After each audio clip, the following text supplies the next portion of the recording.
Before we begin, if this story finds you at the right moment, please support Alpha Files by liking, subscribing, and staying with us until the end. Your support helps stories like this keep breathing in the dark, where broken hearts learn how to shine again. Now, tell me softly, where are you listening from tonight?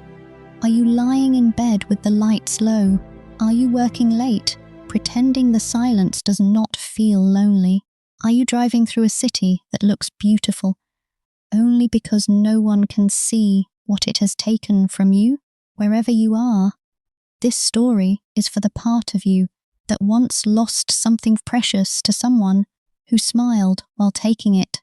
This is a story about a woman who thought her dream had been stolen forever, about an ex who knew exactly where to wound her, about a cold director everyone feared, and about the dangerous moment when being chosen by the right woman becomes more terrifying than being rejected by the world.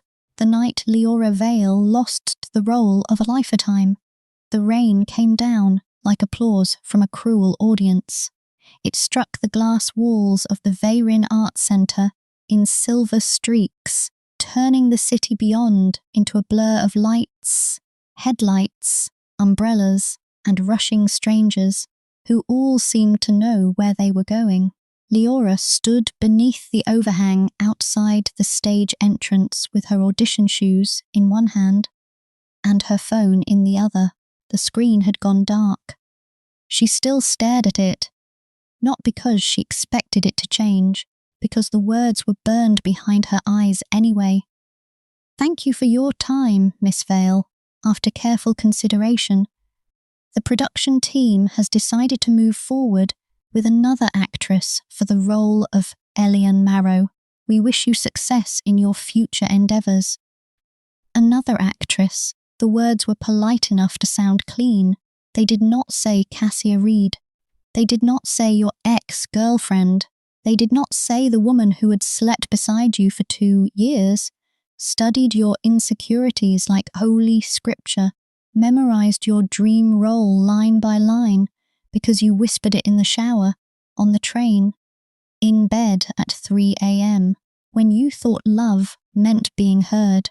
They did not say Cassia stole the role because she knew exactly how much it meant to you. But Leora knew. Everyone knew. Inside the building, through the thick glass doors, the lobby was still glowing warm and golden. Assistants moved around with clipboards. Actors laughed too loudly. Someone uncorked a bottle of sparkling wine near the casting table. The celebration had begun before the rejected had even made it to the sidewalk, and in the centre of that bright, cruel warmth stood Cassia Reed. Cassia was laughing. She had one hand resting on the arm of an older producer, her red hair pinned in perfect waves, her black dress sleek enough to look effortless and expensive enough to make effort unnecessary. She looked radiant. She looked victorious. She looked like a woman who had taken something and convinced the world it had always belonged to her. Then she turned her head.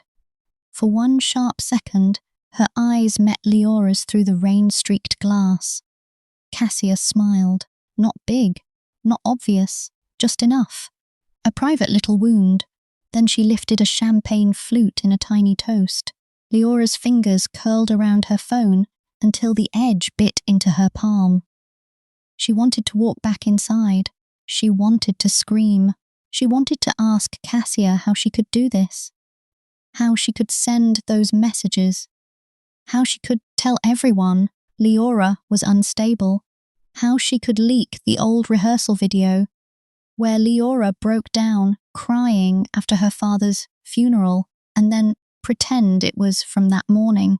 She wanted to ask the casting panel why they believed Cassia's tears and not Leora's work. But the truth was simple. Cassia was beautiful when she lied. Leora was ugly when she hurt. And the industry adored beautiful liars. A car hissed past the curb, spraying rainwater over Leora's ankles. She did not move. Her audition dress clung to her. Her cheap coat had soaked through. Her hair, which she had spent an hour pinning into soft waves for the role, had collapsed around her face. Her dream role had been Elian Marrow in The Glass Orchard. Every actress in the city wanted it. A tragic heroine, a complicated woman, a former dancer turned revolutionary spy, vulnerable enough to cry in moonlight, fierce enough to burn down a palace. Leora had loved Elian since she was 17. When she read the original stage script in a public library, because she could not afford the book, she had copied passages by hand into a notebook and promised herself that one day, when the film adaptation came, she would be ready. She had been ready. She knew every breath, every pause, every hidden bruise under Elian's words. And Cassia knew that. Cassia had known better than anyone. A memory rose without permission. Cassia, lying across Leora's tiny apartment floor 6 months ago, bare feet against the radiator, grinning as Leora rehearsed the orchard monologue. Again, Cassia had said, smiling like she was proud. Do it again. Make me believe you would destroy the whole world for one person. Leora had laughed. Who would I destroy the world for? Cassia had lifted her eyes. For me, obviously. Leora had believed her. That was the most humiliating part. Not losing, believing. The glass doors behind her opened. Warm air spilled out into the rain, carrying perfume, wine, and the faint sound of applause. Leora stepped aside, expecting an assistant, a late actor, maybe Cassia herself, coming to twist the knife. Instead, the entire entrance seemed to become colder. A woman walked out alone, tall, still, dressed in a long charcoal coat that fell around her like shadow over a blade.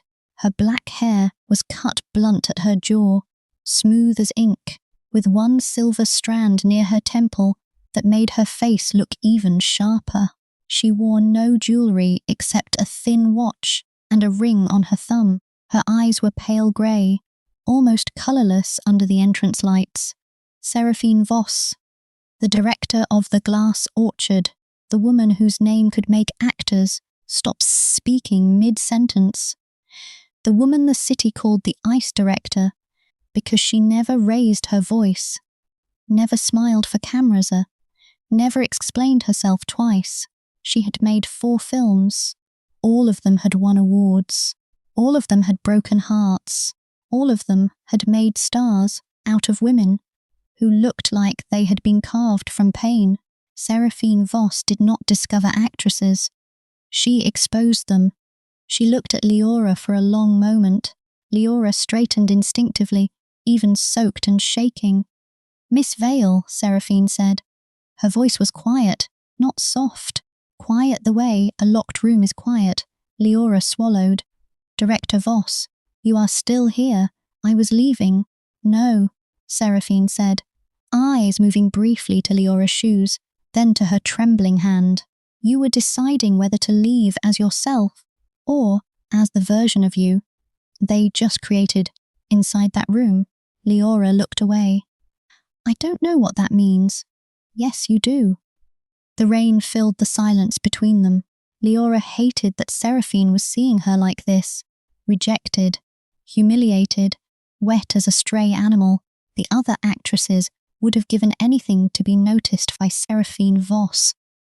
And Leora had managed to be noticed only at the moment she most breakable. She looked dear. I'm sorry, Leora said. I won't cause a scene. Seraphine's mouth did not move. Are you planning to? No. Why not? Leora blinked.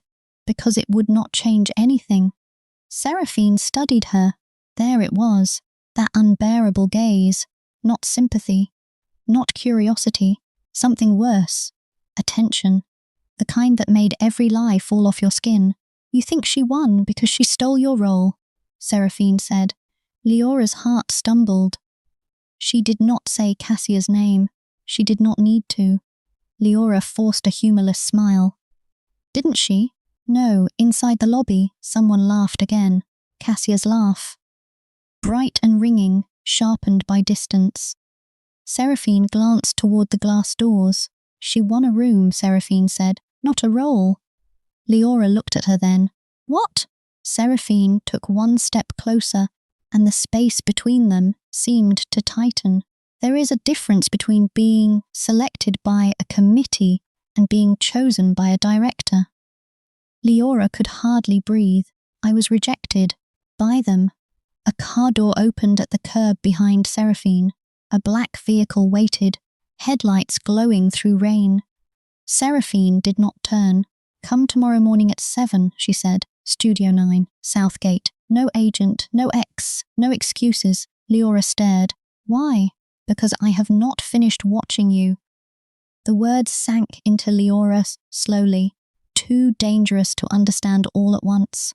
Seraphine reached into her coat pocket and handed Leora a small black card. Studio 9. 7.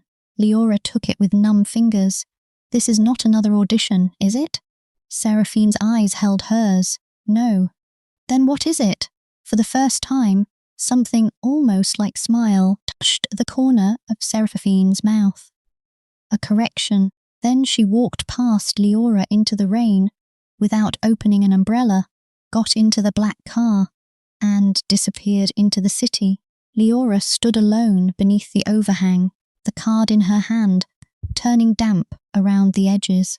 Through the lobby glass, Cassia was still laughing, but for the first time that night, Leora did not feel like the story had ended. She felt like someone had quietly turned the page. Studio 9 looked nothing like the places where dreams were supposed to happen. No red carpet, no glowing scenes, no photographers waiting to catch an actress. Pretending she was not desperate, it sat at the edge of the old industrial district, surrounded by warehouses, loading bays, and morning fog. Thick enough to swallow the tops of cranes, the building itself was a massive block of dark brick with arched windows and a rusted gate that opened only after Leora pressed the buzzer 3 times and whispered her name into a speaker that crackled like it had judged her already. She had slept less than 2 hours. Or maybe she had not slept at all. She had gone home, removed the pins from her ruined hair, sat on the bathroom floor, and watched water drip from her coat into a puddle by the sink. At 2:13 a.m., Cassia had texted, "I hope you understand it was never personal." At 2:14 a.m., Cassia texted again, "You're talented, Lee. Just not ready for something this big." At 2:18 a.m., a photo arrived, Cassia holding the contract folder for the glass orchard, smiling beside the producer. Leora deleted the thread. Then she vomited. Then she washed her face, found the black card, and sat with it between her fingers until dawn. Now, at exactly 6:57 a.m., she walked through the south gate of Studio 9 in jeans, boots, a plain grey sweater, and no makeup except the remnants she had failed to remove from under her eyes. A young assistant with silver glasses met her at the door. "Miss Vale?" "Yes." "Director Voss is on stage C." The assistant looked at her for half a second too long, as if trying to decide whether she was supposed to be kind. "Good luck," she finally said. Leora almost laughed. Luck had been in the room yesterday. It had chosen Cassia. Stage C was enormous. A cavern of black curtains, rigging, lights, cables, and half-built sets. In the centre of the stage stood a single kitchen table under a spotlight. 2 chairs, a glass of water, a camera on a dolly track. Nothing else. Seraphine Voss stood beside the camera, reading from a thin folder. She wore a white shirt today. Sleeves rolled to her elbows, black trousers, and the same stillness from the night before. In the bare studio light, she looked even more severe. Not older exactly, but more real, less like a legend, more like a woman who had survived becoming one. "You're early," Seraphine said without looking up. It's 6:59. That is early. Leora stopped a few feet away. I almost didn't come. I know. That made Leora's chest tighten. Seraphine closed the folder. Why did you? Because you said it wasn't another audition. And you believed me? No. Seraphine looked up then. Good. The assistant from the door slipped into the shadows and vanished. The stage seemed too big for only 2 people, too quiet. Leora could hear the hum of lights overhead, the distant clank of pipes, her own pulse in her ears. Seraphine walked to the table and placed the folder on it. Sit, Leora did. Seraphine sat opposite her. For a moment, they were just 2 women at a kitchen table under a false sun. No panel, no cassia, no applause. Seraphine opened the folder and slid a single page across the table. Read. Leora looked down. It was not from the glass orchard. The page had no title, just a scene. A woman named Mara, sitting across from someone who had betrayed her. Leora scanned the first lines, and something inside her stiffened. This is very close to what happened. Yes. You wrote this? Last night. Leora's eyes snapped up. Seraphine watched her without shame. Why? Because when an actress is wounded, people either ask her to hide it or bleed on command. I wanted to see what you would do if I asked neither. Leora's fingers tightened on the page. I don't understand. Read it once silently, then put it down and speak to me. As Mara? As yourself pretending not to be. Leora should have walked out. She knew that. This was too intimate, too soon, too close to the nerve. It felt like Seraphine had reached into yesterday's humiliation, pulled it out while it was still wet, and laid it on the table between them. But the scene was good. Damn her, it was good. The words did not pity Mara. They did not make her noble. They made her angry, ashamed, proud, and still hungry for the love that had betrayed her. Leora read it once, then again. By the 3rd line, she stopped seeing the paper. She saw Cassia's smile through glass. She saw the champagne flute. She saw herself outside in the rain, too proud to collapse, where anyone could photograph it. Put it down, Seraphine said. Leora did. The paper rested between them like evidence. Seraphine leaned back. When you're ready. Leora almost said she wasn't. Instead, she looked directly at Seraphine and began. You always told me I was too soft for this world. Her voice cracked on the first sentence. She hated it. She kept going. You said it like softness was a disease, like if I let enough people hurt me, eventually I would grow teeth in the right places. But you knew, didn't you? You knew I already had teeth. I just never used them on you. Seraphine's expression did not change, but her eyes sharpened.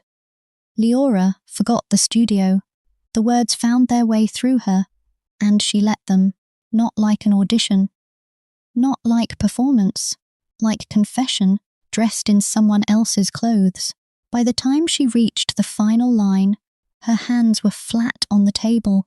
If you had asked me for my dream, I would have given you half of it, but you stole the whole thing because you were afraid I might shine without you. Silence. The lights hummed. Leora breathed once, shakily. Then she sat back, suddenly aware of her body, of the camera, of Seraphine's gaze. Was that what you wanted? She asked, more defensively than she meant to. Seraphine did not answer immediately. Then she stood. Again, Leora stared at her. What? Again, I just did it. No, you survived it. Now choose it. Leora's jaw tightened. What does that mean? Seraphine walked slowly around the table. It means the first time, pain carried you. The second time, you carry it. Leora let out a humorless breath. You always talk like that? Only when people pretend not to understand me. Something hot flared in Leora's chest. Anger, embarrassment, maybe something else. You don't know me. No, Seraphine said, but I know the difference between an actress who wants to be seen and an actress who is terrified. She already is. Leora stood so fast, the chair scraped backward. I came here because you said this wasn't an audition. It isn't. Then stop testing me. Seraphine stepped closer. The air changed. Leora noticed, absurdly, that Seraphine smelled faintly of black coffee and cedar. I am not testing whether you can act, Seraphine said. I know you can. Then what are you testing?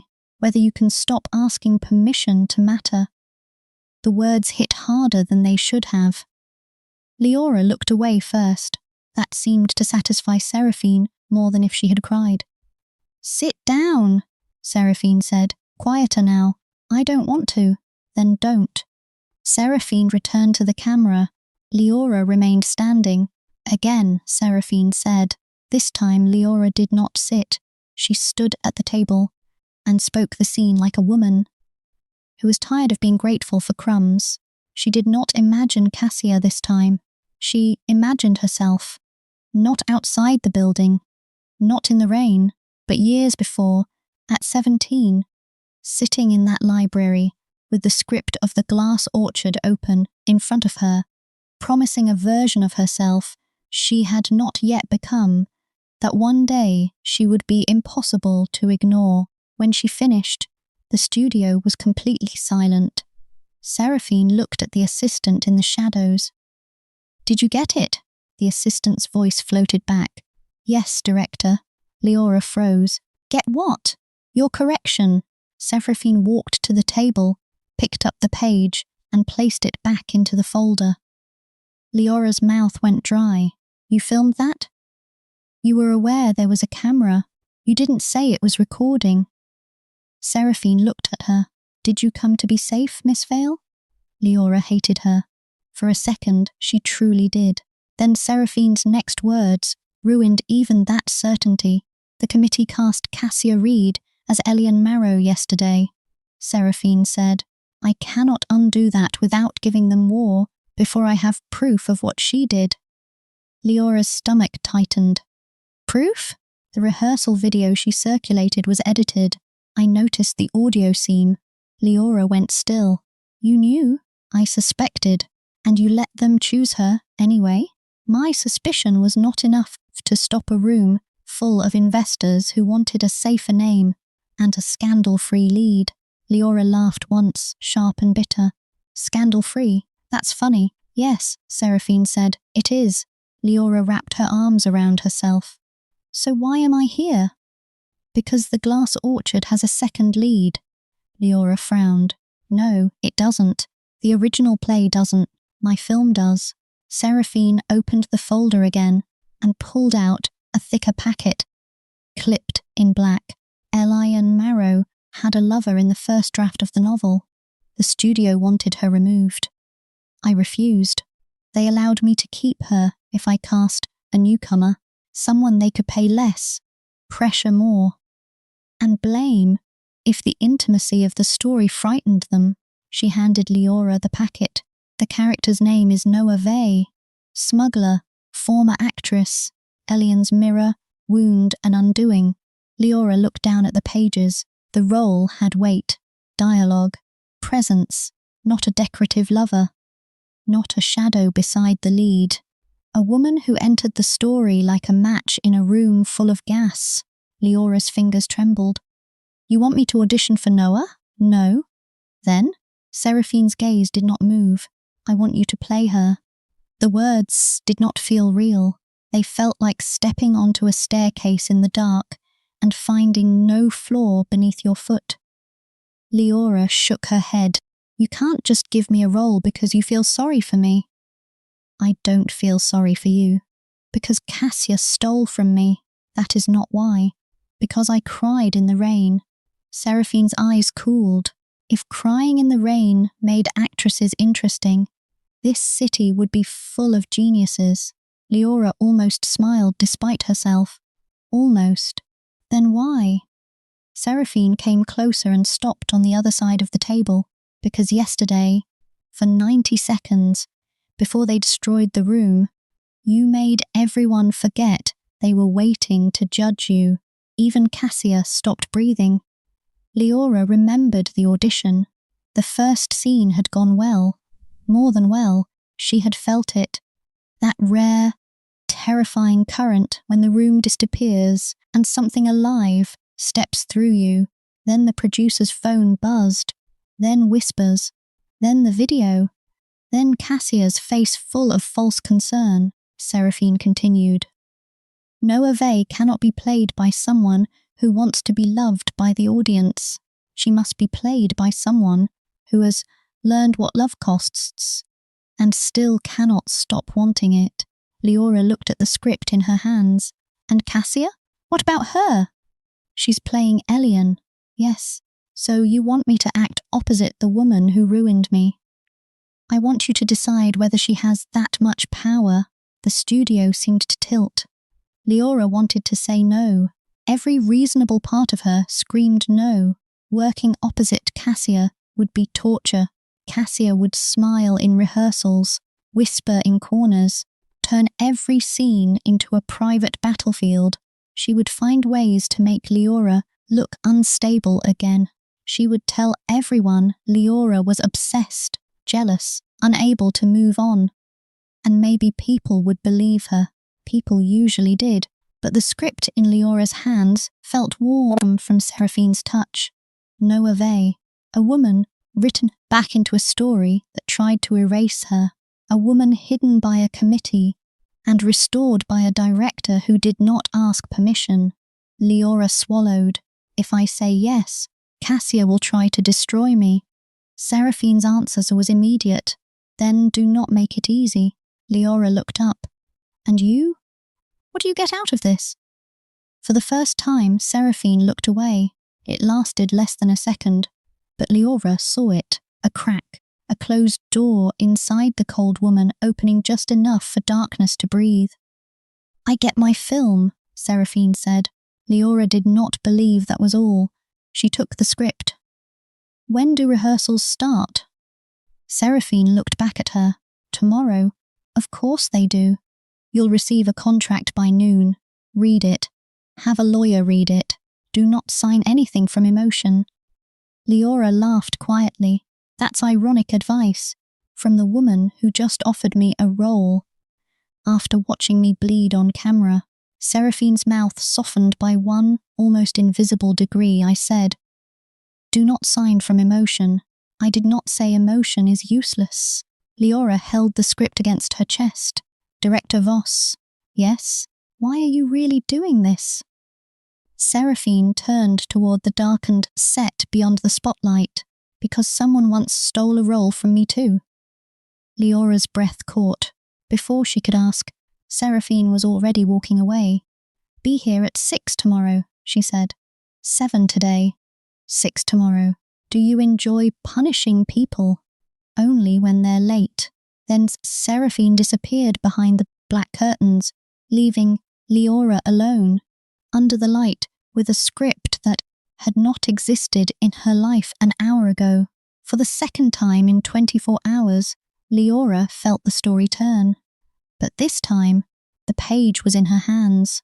The contract arrived at 11:42 a.m. By noon, Cassia called.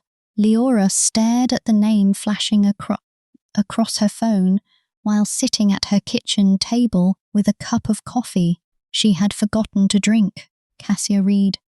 Once, that name had made her smile before she even answered. Once, she had loved how Cassia never texted when she could call, how she filled a room with her voice, how she made every ordinary day feel like a rehearsal for some grander life. Now the name looked like a bruise. Leora let it ring. Cassia called again. Then again. Then a message appeared. Lee, answer me. Another. I know about the offer. Another. You need to be very careful. Voss uses people. Leora almost laughed. Of course Cassia would say that. Not I'm sorry. Not I lied. Not I took something sacred because I could. Only be careful of the woman who gave you back a door. Leora put the phone face down.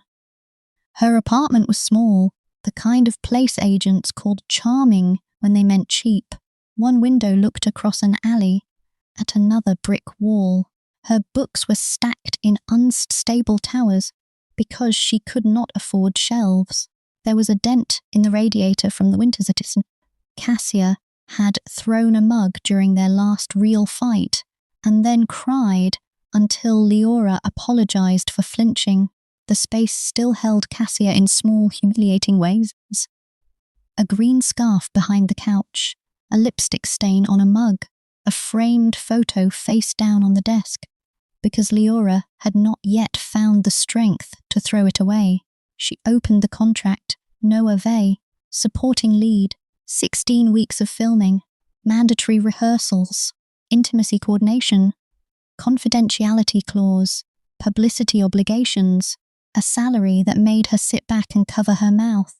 Not enormous by star standards, life-changing by hers, enough to pay rent for a year, enough to replace the coat ruined in the rain, enough to stop choosing between groceries and acting class. Leora read every page twice. Then she called the only person she trusted.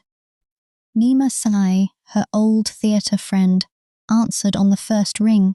If you are calling to tell me Cassia got hit by a bus, I am available to fake surprise. Leora closed her eyes. Nima, oh no, that tone. Did she soothe you? Did she propose? Did she join a cult? Actually, she already was the cult. Leora laughed, and it almost broke into a sob. Seraphine Voss offered me a role. Silence, then a crash. Nima? I dropped my kettle. Repeat. Seraphine Voss offered me a role. In the glass orchard. Another silence, longer this time. The role? Nima asked carefully. Not Elian, a second lead, Noah V. Oh my god, I know. No, you don't. Lee, do you understand? Voss doesn't just add roles. She barely adds breathing room. Leora looked at the contract. Cassia is playing Elian. Nima made a sound of disgust. Of course she is. Because hell has production design. I don't know if I can do it. You can. You don't know that. I know you. Leora pressed her knuckles to her mouth. Nima's voice softened. Listen to me. Cassia didn't steal your dream because you were weak. She stole it because she knew you were close. People don't sabotage empty rooms, babe. They sabotage locked doors they're scared you'll open. Leora let the words settle. And Voss? What about her? Everyone says she destroys actresses. Everyone says many things when powerful women don't smile enough. Leora leaned back. You sound like you admire her. I admire women who make mediocre men afraid and beautiful liars nervous. Leora thought of Seraphine's pale eyes. She makes everyone nervous. Good. Maybe Cassia needs the exercise. The phone buzzed again with another message from Cassia. Don't sign it until we talk. Leora read it out loud. Nima snorted. Translation. Don't sign it until I figure out how to take this from you too. Leora looked at the contract. Her name was typed neatly at the bottom, waiting for a signature. For years she had imagined what it would feel like to receive the role of a lifetime. She had imagined joy, screaming, calling Cassia, celebrating with cheap wine and expensive promises. She had not imagined terror.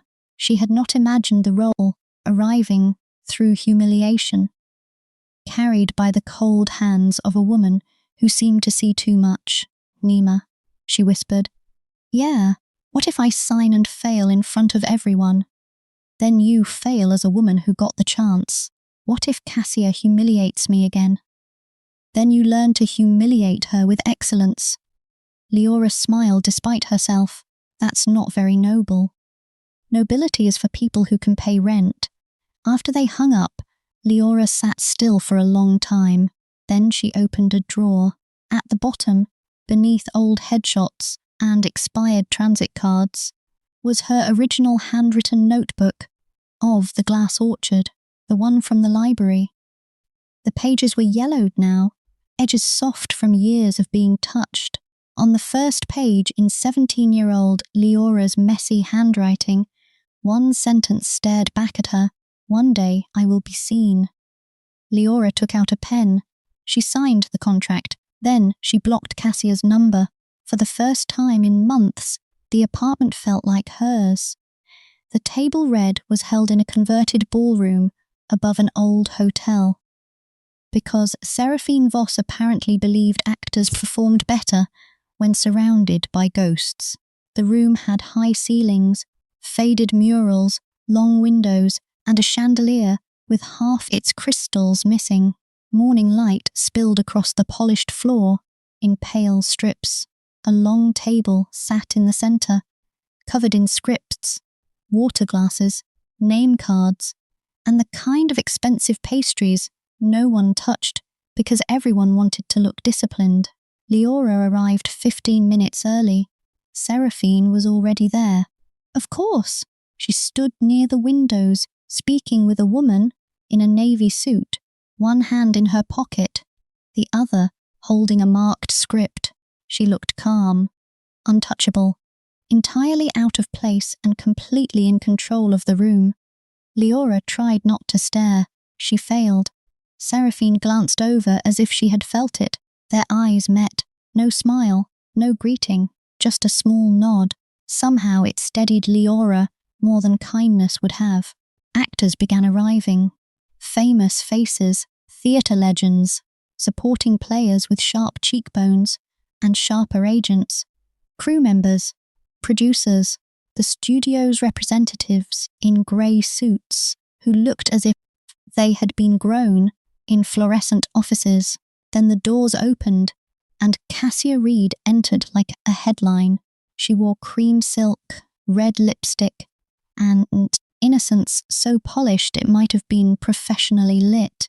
Her gaze found Leora immediately. For a fraction of a second, the smile slipped. Then it returned, warmer and more dangerous.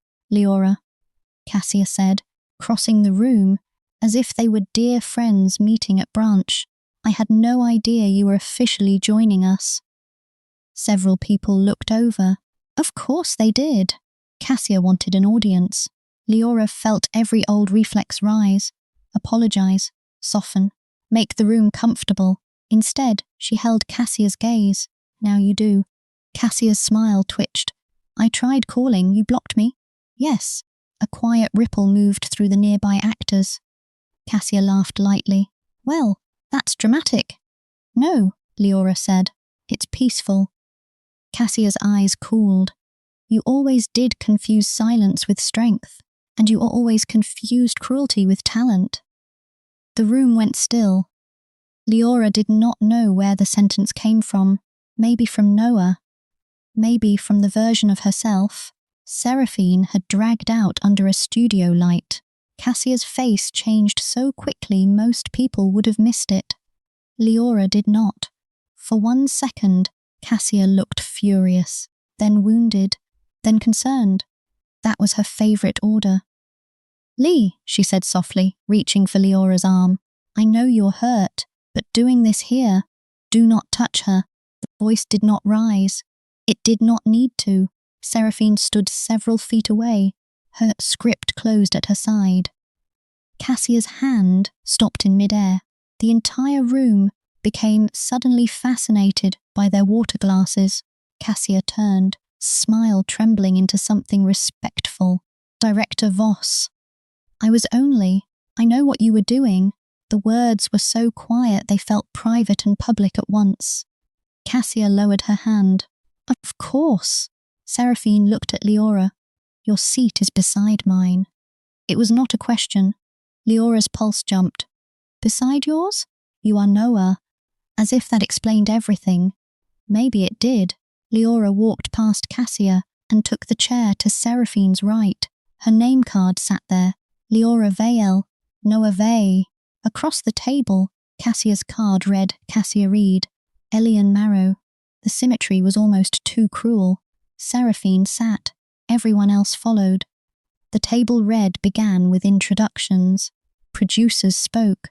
A studio executive welcomed the cast. Someone used the phrase groundbreak intimacy with a smile. that made Leora want to crawl under the table.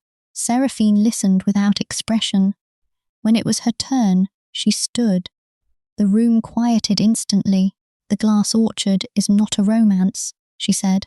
A few people blinked. "It is a story about power, about what women are forced to trade in order to survive inside systems built to consume them. Love appears in this film not as decoration, but as threat. To be loved truthfully is to become impossible to govern." Leora felt the words land somewhere low in her chest. Seraphine's gaze moved around the table. "Do not soften this script because you are afraid of women desiring each other with consequence. Do not make cruelty beautiful unless the scene demands it. Do not make pain tasteful because investors prefer clean suffering. And do not lie to me in performance." "I will notice." No one breathed. Then she sat. The read began. Cassia was good. That was the unbearable truth. She read Elian with glassy fragility, voice controlled, eyes shining at just the right moments. She knew how to make people lean toward her. She always had. Leora listened, script open, hands steady, only because she pressed them flat against the page. Noah's first entrance came 26 pages in. The scene was set in a black market theatre beneath the city, where Elian came seeking forged papers and found instead a woman from her past. Leora felt Seraphine's attention before she even lifted her head. She began. "You walk like someone who expects doors to open." Her voice came out lower than usual. "Rougher." Cassia looked across the table. "Noah, Elian, I thought you were dead. People are always more comfortable with me that way." A murmur. Not from the script. Someone had reacted. Leora kept going. The scene unspooled between them, and something strange happened. Cassia tried to pull the rhythm toward herself. She softened lines, paused for tears, made Elian luminous. But Noah was not written to orbit Elian. Noah cut through her. Every time Cassia reached for pity, Leora gave her danger. Every time Cassia tried to make the scene about a broken heart, Leora made it about survival. By the end, the room was silent again, but not the same kind of silent as before. This silence had weight. It had hunger. Seraphine made one mark in her script, only one. Leora wanted desperately to know what it was. They read for 3 hours. Cassia grew more polished. Leora grew less afraid. And Seraphine, impossible to read, sat between them like a blade laid flat on velvet. During the break, Leora escaped to a narrow balcony overlooking the alley behind the hotel. The air was cold enough to clear her head. She leaned against the railing and closed her eyes. "You surprised me." Leora opened her eyes. Cassia stepped onto the balcony, holding 2 coffees. She offered one. Leora did not take it. Cassia sighed. "Still punishing me?" "No." "Protecting myself? From me?" "Yes." Cassia set 1 coffee on the railing, as if making a peace offering to the pigeons. "Lee, I know how yesterday looked." Leora laughed. "How it looked? I didn't mean for it to go that far. You edited a video of me crying after my father died and let people think I broke down before an audition." Cassia's face tightened. "I didn't edit it." "No? I just showed it to one person because I was worried about you." There it was. The soft knife. Leora turned fully toward her. "You were worried I might get the role." Cassia's eyes flashed. "I was worried you weren't ready." "Stop saying that like you're my guardian angel. I know you better than anyone." "No," Leora said. "You know who I became while trying to love you." Cassia flinched. For 1 second, Leora saw something real. Not guilt, maybe. Fear. Then Cassia stepped closer. "You think Voss cares about you? She doesn't." She saw a wounded little actress she could turn into press. The betrayed ex-girlfriend cast opposite the woman who took her role. "That's publicity gold." Leora hated that the words found a soft place to land. Cassia saw it and moved in. She will use you until you have nothing left, Lee. Like you did? Cassia's mouth tightened. I loved you. You loved being needed. That one hurt them both. Cassia looked away toward the alley. When she spoke again, her voice was smaller. We were good once. Leora remembered mornings with sunlight on Cassia's shoulder. Cassia reading lines with her in bed. Cassia kissing the inside of her wrist before interviews. Cassia crying the night her first pilot failed, and Leora holding her until dawn. They had been good once. That was why betrayal had roots. Yes, Leora said, we were. Cassia turned back. Then don't let her turn us into enemies. You did that. Before Cassia could answer, the balcony door opened. Seraphine stood there. Break is over. Cassia's expression smoothed instantly. Of course, Director. She picked up the untouched coffee and walked past Seraphine inside. Leora stayed at the railing. Seraphine did not leave. You don't have to rescue me every time she corners me, Leora said. I didn't. You appeared at a convenient moment. I came for air. This balcony smells like wet concrete and old cigarettes. I didn't say good air. Leora looked at her despite herself. Seraphine's gaze was on the alley, not on Leora. Did you hear what she said? Some. And what? Do you think she's right? Seraphine turned her head. About me using you. Leora held her breath. Seraphine did not rush to deny it. That made the answer worse and better at once. This industry uses everyone, Seraphine said. The only question is whether you are allowed to use it back. That's not comforting. I am rarely hired for comfort. Leora studied her. You could say no, that you're not using me. I could, but you won't. No. Why? Because I will use your talent, your pain, your anger, your face under unbearable light, and every silence you have spent years swallowing. That is directing. The difference is I will not pretend it is kindness. Leora felt a shiver move through her. And what do I get? Seraphine looked at her fully. The chance to become too expensive to destroy. The words should have sounded cynical. Instead, they sounded like a promise. Leora's voice softened despite herself. You really don't comfort people, do you? Seraphine's eyes moved briefly to her mouth, then back to her eyes so quickly. Leora wondered if she imagined it. No. Then what do you do? For a moment, Seraphine was silent. Then she said, I make them look at the wound until it becomes a door. Leora could not answer. Inside, someone called for them. Seraphine opened the door and waited. Leora stepped past her, close enough that her sleeve brushed Seraphine's coat. It was nothing. It felt like a line being crossed in invisible ink. The first week of rehearsal was war disguised as craft. Every morning began before sunrise. Movement work at 6, text analysis at 8, camera blocking at 10, dialect, weapons, dance, emotional continuity, intimacy boundaries, script revisions, costume measurements, publicity photos, interviews avoided but already threatening. Leora's body hurt in places she had not known could hold pain. Her thighs ached from fight choreography. Her shoulders burned from learning how to move like Noah Vey. A woman who never entered a room without locating every exit. Her throat grew raw from scenes that demanded laughter like broken glass. Seraphine watched everything. That was the first lesson. She watched the way actors stood when they thought they were not performing.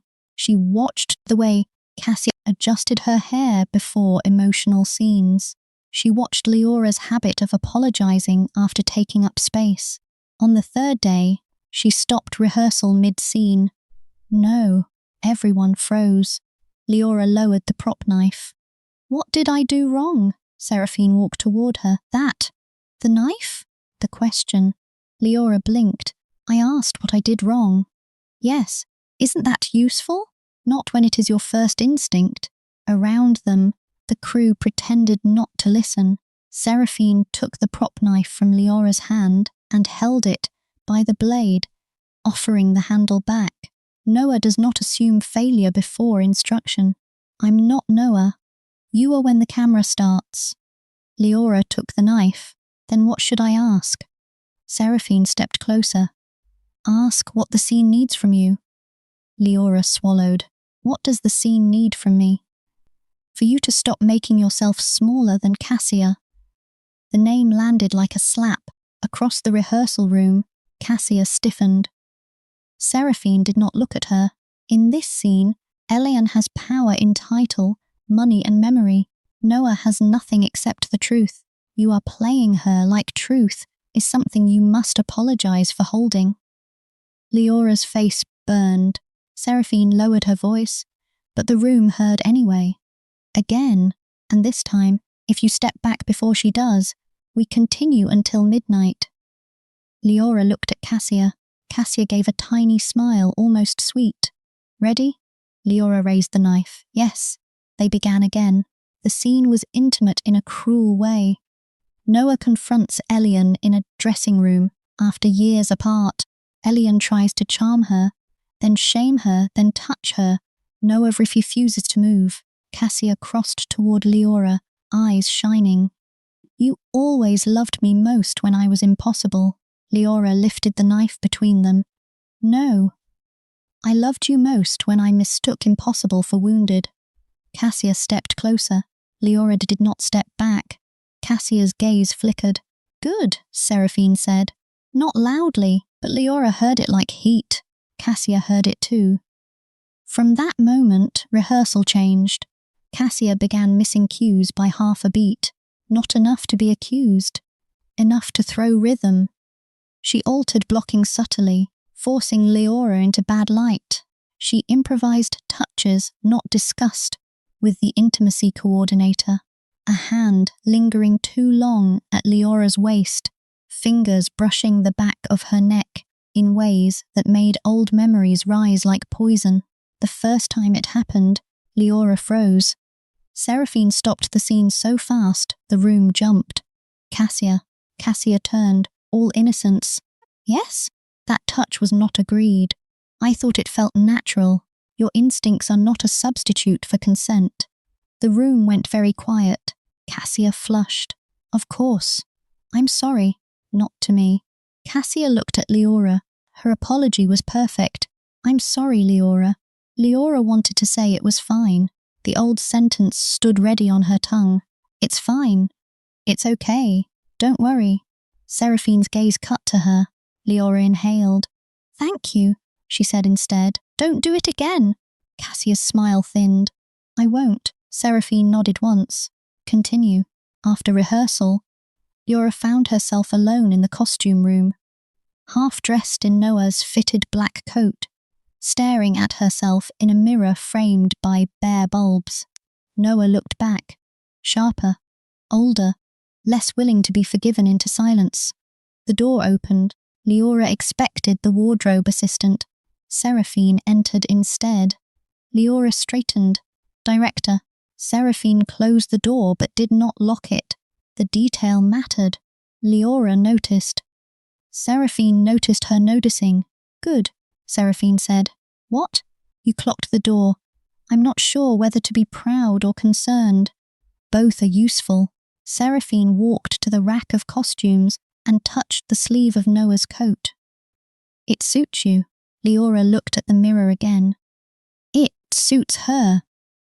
There is less difference than you think. That sentence made the room feel smaller. Leora turned. Why did you come in here?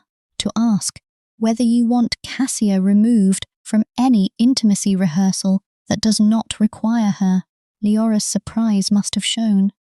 You can do that? I can do many things that annoy producers. And do they let you? They don't let me. They endure me. Leora smiled faintly. Seraphine looked the smile, then away. A strange quiet settled, not awkward, charged. Leora became aware of the open collar of the costume shirt. the cool air on her throat.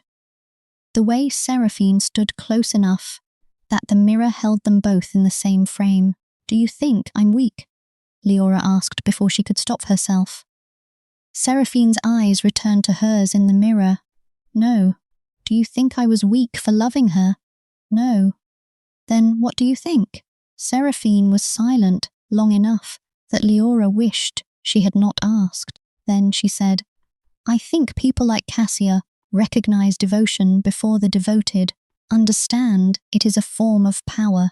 She could not create what you gave her, so she trained you to feel ashamed of having it." Leora's throat tightened. "You make everything sound strategic." "Not everything." "Love?" Seraphine's expression changed. Barely, but in the mirror, Leora saw it, a shadow crossing ice. "Love especially," Seraphine said. Leora turned from the mirror. "Were you in love with the person who stole your role?" The question was too personal. She knew it the moment it left her mouth. Seraphine became very still. "You remember that? You said it. People say things in rain. People mean things in rain." For a second, Leora thought Seraphine might leave. Instead, she looked at the costume racks. Her name was Mirelle Avon. Leora knew the name. Everyone did, though not from recent years. Mirelle Avon had been a luminous actress a decade earlier, all fragile beauty and dangerous eyes. Then she married into a production dynasty, shifted into producing, and became one of the executives, rumoured to control half the city's awards campaigns. "She was my mentor first," Seraphine said, "then my lover, then my lesson." Leora's voice softened. "What role did she steal?" Seraphine's mouth curved without humour. "Mine was not on camera. It was a film I wrote. My first feature. She attached herself as producer, rewrote my name out of the negotiations, convinced the financiers I was unstable, too difficult, too untested. By the time the project premiered, she was accepting applause for saving it from my excesses." Leora stared at her. "I'm sorry." "Don't be." "Why not?" "Because apologies cannot return years." The bitterness in Seraphine's voice was so controlled it hurt more than anger would have. "What happened to the film?" "It won 2 awards." "And you?" "I learned to become impossible to remove." There it was again, that philosophy shaped like eye armour. Leora stepped closer before thinking. "Is that why you're helping me?" Seraphine looked down at her. "I am not helping you." "No, I am directing you." "That's safer? For both of us." The answer landed too heavily. Leora should have stepped back. She didn't. Seraphine's gaze lowered again, briefly, to Leora's mouth. This time Leora knew she had not imagined it. Her pulse changed. So did Seraphine's breathing, though only slightly. "Director Voss," Leora whispered. Seraphine's eyes returned to hers with sharp warning. "Do not say my name like that." "Like what?" "Like you don't know what it does." The room seemed to lose oxygen. Leora's cheeks warmed. "I don't." Seraphine took one step back. "Yes," she said quietly. "You do." Then she turned and opened the door. "We start at 6 tomorrow." "You always say that when you're running away." Seraphine paused in the doorway. "I don't run." "No," Leora said. "You retreat with excellent posture." For half a second, Seraphine almost smiled. Almost. Then she left. Leora stood alone in Noah's coat, heart beating too fast, staring at the open door. She had thought Cassia would be the danger. She had been wrong. Cassia was history with teeth. Seraphine Voss was the future. And she looked at Leora like a locked door, considering whether to open. The first scandal broke on a Thursday. It began with a blind item. A rising actress with a troubled past has reportedly been creating tension on the set of a major prestige film. After being cast last minute by a controversial director, sources say the actress has an obsessive fixation on her ex-girlfriend, who leads the project. and crew members are worried about emotional instability. No names, no proof, plenty of poison. By noon, everyone knew it was about Leora. By 1, entertainment accounts had placed her headshot beside Cassia's. By 2, someone reposted the edited video. By 3, Leora's agent, whom she had barely spoken to in months because the woman only called when there was money, left 7 panicked voicemails. By 4, Leora was locked in a bathroom stall at Studio 9, sitting on the closed toilet seat, with her hands over her ears while strangers outside whispered her name. She had forgotten how fast public cruelty travelled. Private betrayal was intimate. It had your ex's perfume. Public betrayal was everywhere at once. It became a headline. Before you found the right words to defend yourself, her phone buzzed again. Nima, don't read anything. I'm serious. Don't read replies. Don't search your name. Don't let the little goblins of the internet eat your soul. Call me, Leora tried. Her fingers would not work. The bathroom door opened. Footsteps. Then silence. Miss Vale, Seraphine. Of course. Leora almost laughed and almost cried. Go away. No. I'm in a bathroom stall. I am aware. This is humiliating. Yes. Not helping. I told you I don't comfort people. Despite everything, Leora let out a broken laugh. Seraphine's voice lowered. Open the door. I can't. You can. I look pathetic. I have seen producers cry over font choices. Your standards for pathetic are too harsh. Leora pressed her palms over her eyes. Everyone thinks I'm unstable. No, everyone is watching to see whether you believe them. That made Leora go still.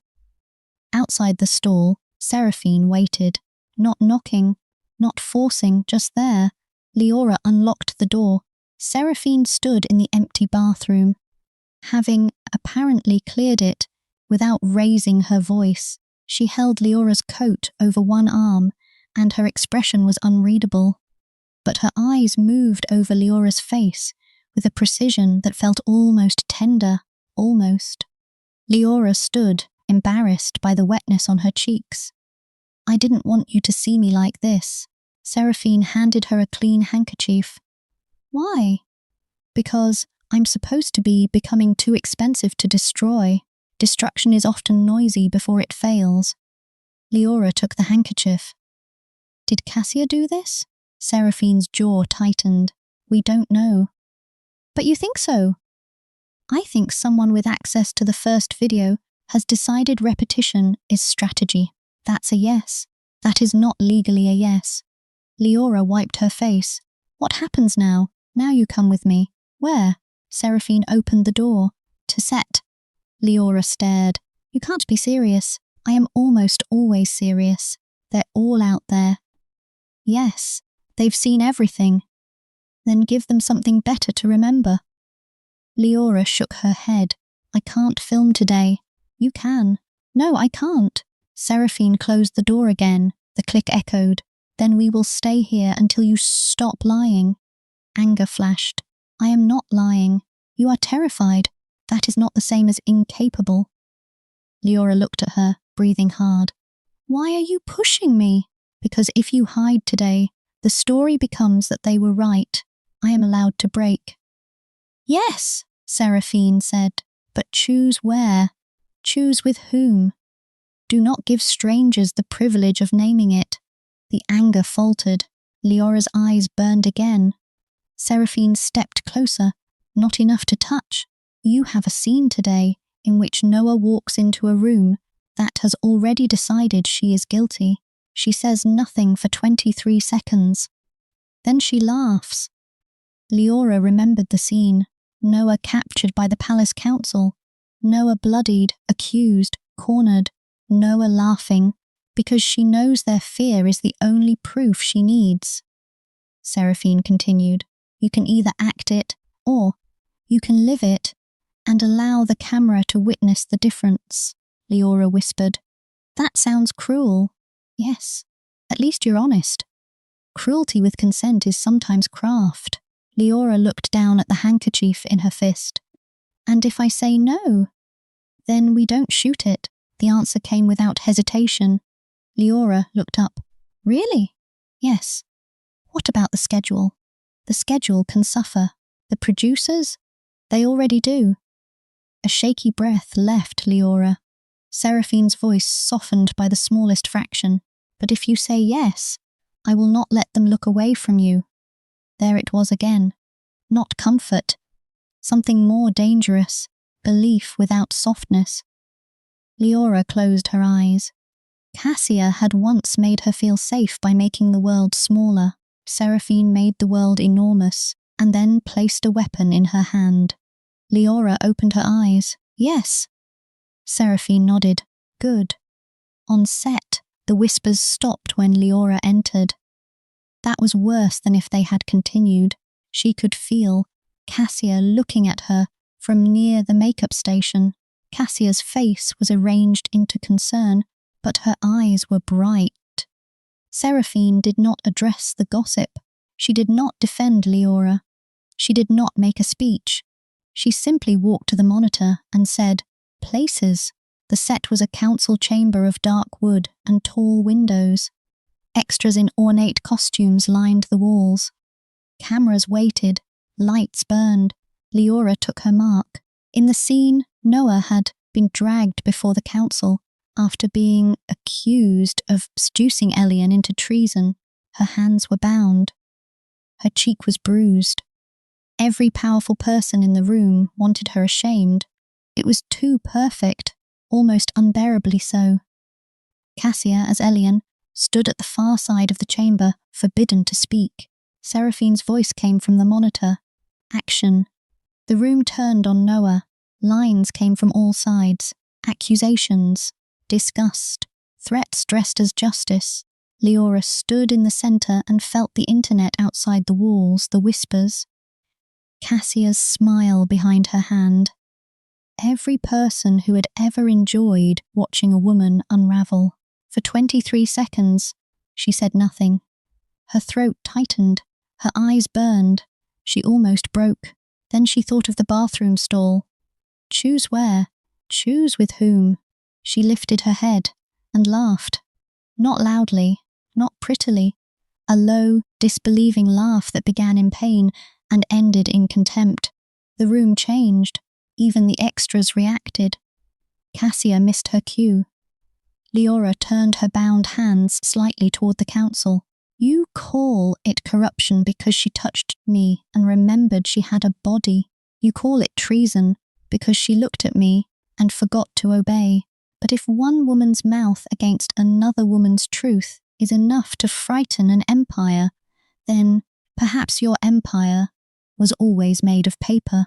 The line was in the script, but in Leora's mouth it became accusation.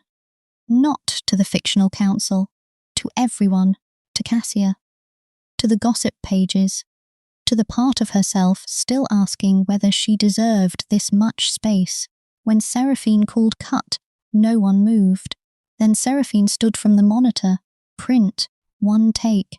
Leora's knees nearly gave out. Cassia looked pale. The crew erupted into movement, but something had shifted. People who had whispered earlier now looked away first. Not from pity, from respect. Leora walked off set with bound wrists still, tied, breathing too hard. Seraphine met her near the shadows. Leora expected notes. Instead, Seraphine reached for the rope at her wrists. May I? The question was quiet. Leora nodded. Seraphine's fingers worked the knot gently. The touch was practical. It still made Leora's breath catch. You were right, Leora said. About what? It was better to live it. No, Seraphine said, loosening the rope. It was better because you chose to. The rope fell away. Seraphine's thumb brushed the inside of Leora's wrist for one accidental second. Both of them went still. Leora looked up. Seraphine did not step back this time. For one dangerous heartbeat, the world narrowed to the space between them. Then Cassia's voice cut through it. Incredible performance, Lee. Seraphine released Leora's wrist. Cassia approached, still in Elian's costume, smile polished and poisonous. "Really?" she said, so raw, almost like you didn't have to act at all. Leora felt the old sting. Then Seraphine spoke, "Miss Reed." Cassia turned. "Yes, Director?" "You missed your cue." Cassia's smile froze. "I was reacting truthfully." "No, you were distracted because the scene stopped belonging to you." The crew went silent again.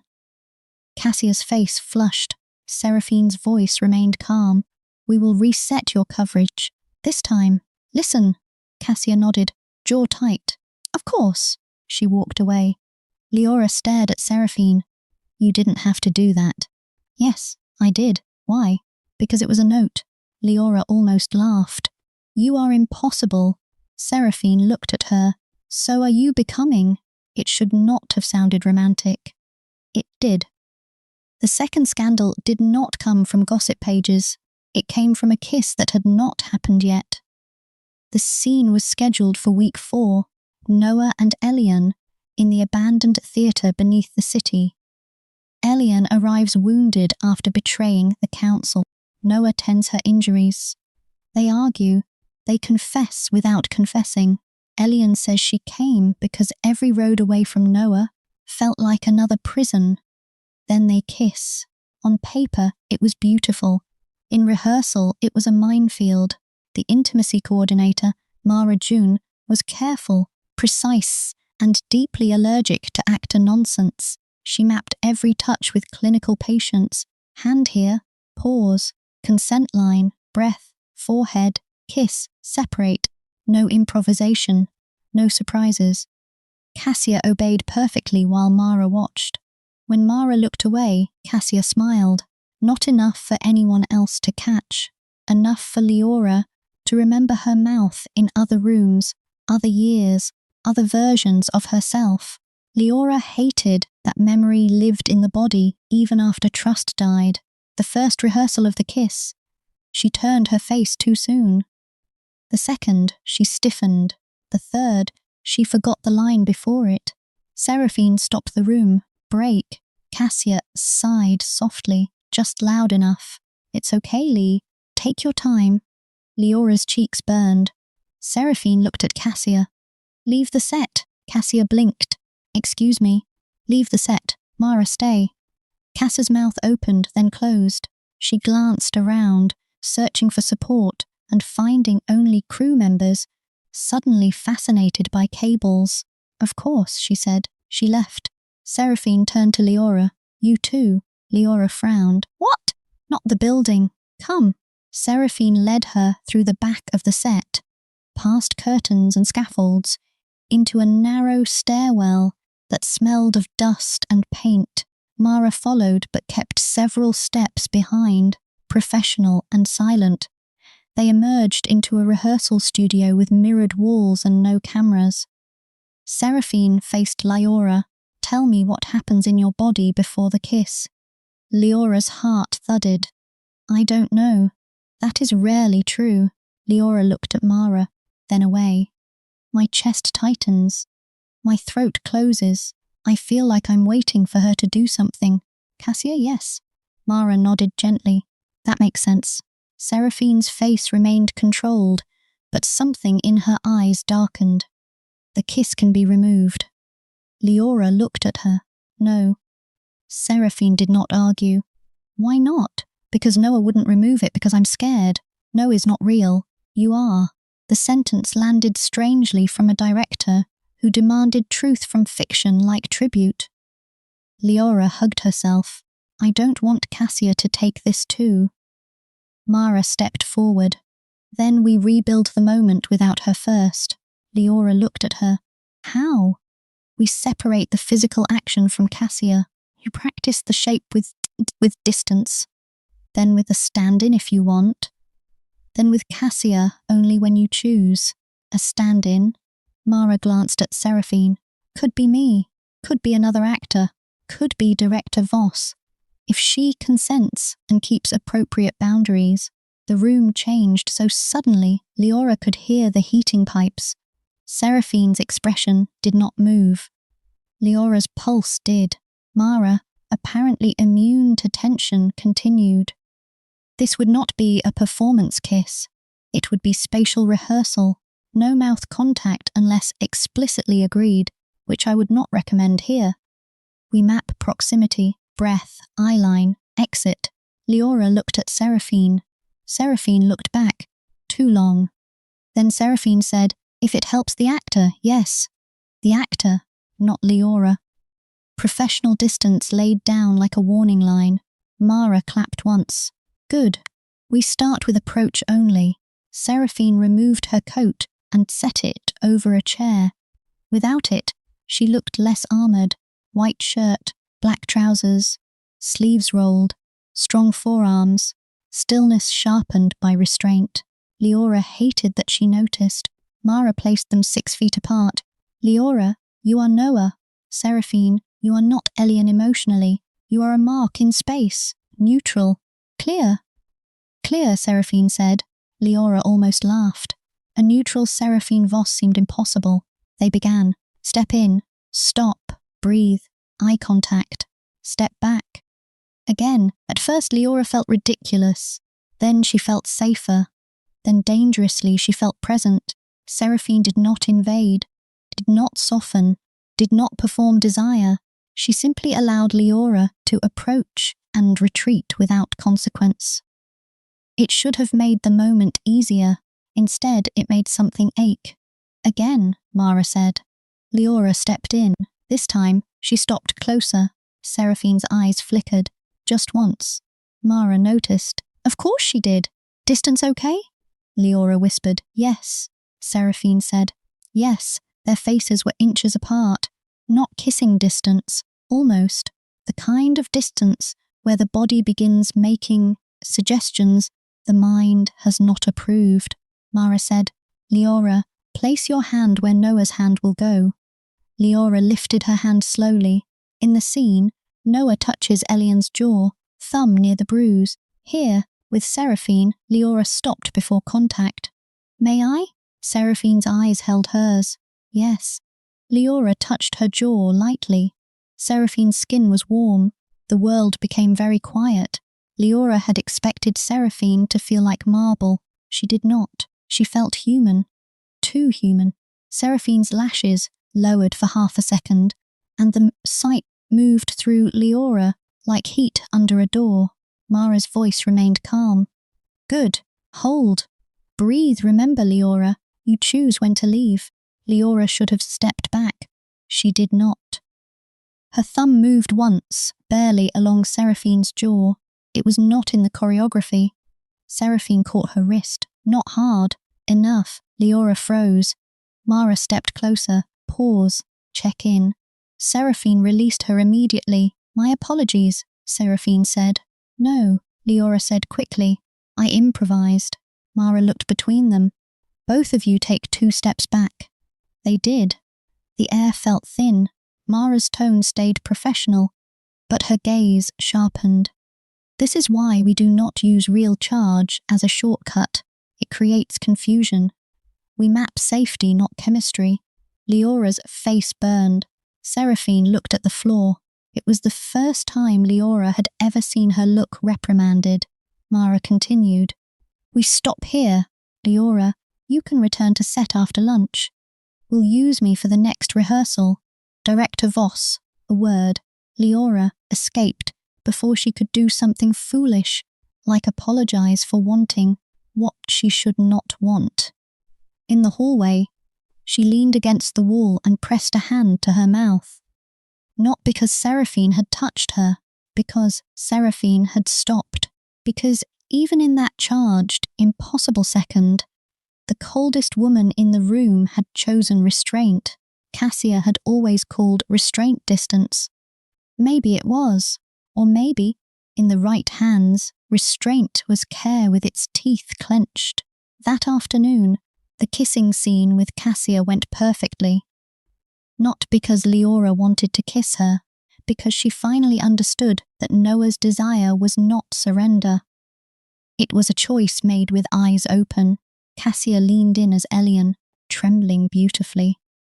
I came back because every road away from you felt like another prison. Leora touched her jaw. This time her hand did not shake, then stopped building cages and calling them love. They kissed. It lasted 3 seconds. It felt like closing a book. When Seraphine called cut, her voice was steady, but she did not look at Leora for the rest of the afternoon. By week 6, the film had become the center of the city's favorite kind of storm. A prestigious adaptation, a famously cold director, 2 ex-lovers playing doomed lovers, a last-minute newcomer stealing scenes from the official star. Rumors multiplied. Leora had meltdowns. Cassia was a saint. Seraphine was obsessed with Leora. Leora was sleeping with Seraphine. Cassia and Leora were secretly back together. The studio wanted Leora fired. The studio wanted Cassia fired.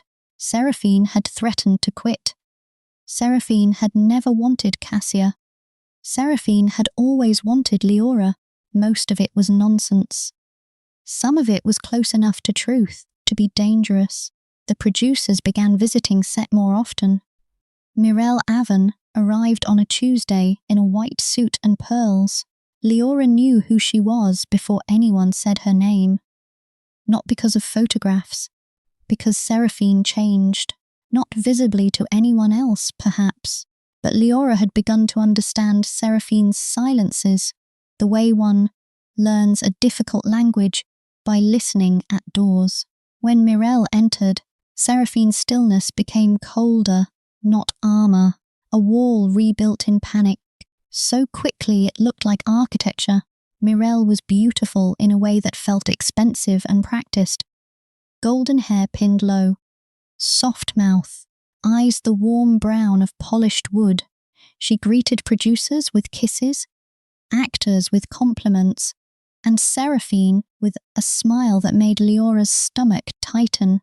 Sarah, no one called her that, no one. Seraphine's face did not move. Mirelle, I hope I'm not intruding, you are. Mirelle laughed as if Seraphine had made a charming joke. Still honest to the point of injury, Seraphine turned to her assistant. We continue in 10. Mirelle's gaze drifted to Leora. And this must be Miss Vale. Leora stood. Mirelle offered a hand. I've heard so much about you. Leora shook it. None of it from Seraphine, I'm guessing. A flash of amusement crossed Mirelle's face. Oh, I like her. Seraphine's voice cut in. Miss Vale has work. Of course, we all do. Mirelle released Leora's hand slowly, then looked back at Seraphine. A private word, no. Another laugh, then a public word. The studio has concerns. The room quieted, though everyone pretended it had not. Seraphine's eyes sharpened. The studio has email. The studio has investors, Sarah. Investors who are concerned that the narrative around this production is becoming unstable. There was that word again, unstable. Leora felt it like a hand on the back of her neck. Mirelle continued, voice smooth. They are particularly concerned about the expanded Noah material. Some for the film has drifted from the original property. Seraphine's answer was a flat. The material stays, perhaps, but there is discussion about reducing it. Cassia, seated nearby, looked down at her script to hide a smile. Leora saw it. Seraphine did too. Mirelle sighed gently. No one is questioning Miss Vale's talent. When people said that, they always were. The issue is balance. Cassia is the name attached to the project. The audience expects Elian's story. Noah is Elian's story, Seraphine said. Mirelle's smile softened. You always were sentimental beneath all that frost. The words seemed to enter Seraphine like a needle. Leora stood before thinking. Director Voss is right. Every head turned. Seraphine looked at her with warning. Leora ignored it. Noah doesn't distract from Elian. She reveals her. Without Noah, Elian's rebellion is political. With Noah, it's personal. That makes it more dangerous, not less. Mirelle studied her, passionate. Correct, Leora said. Cassia lifted her head. I'm sure Leora means well.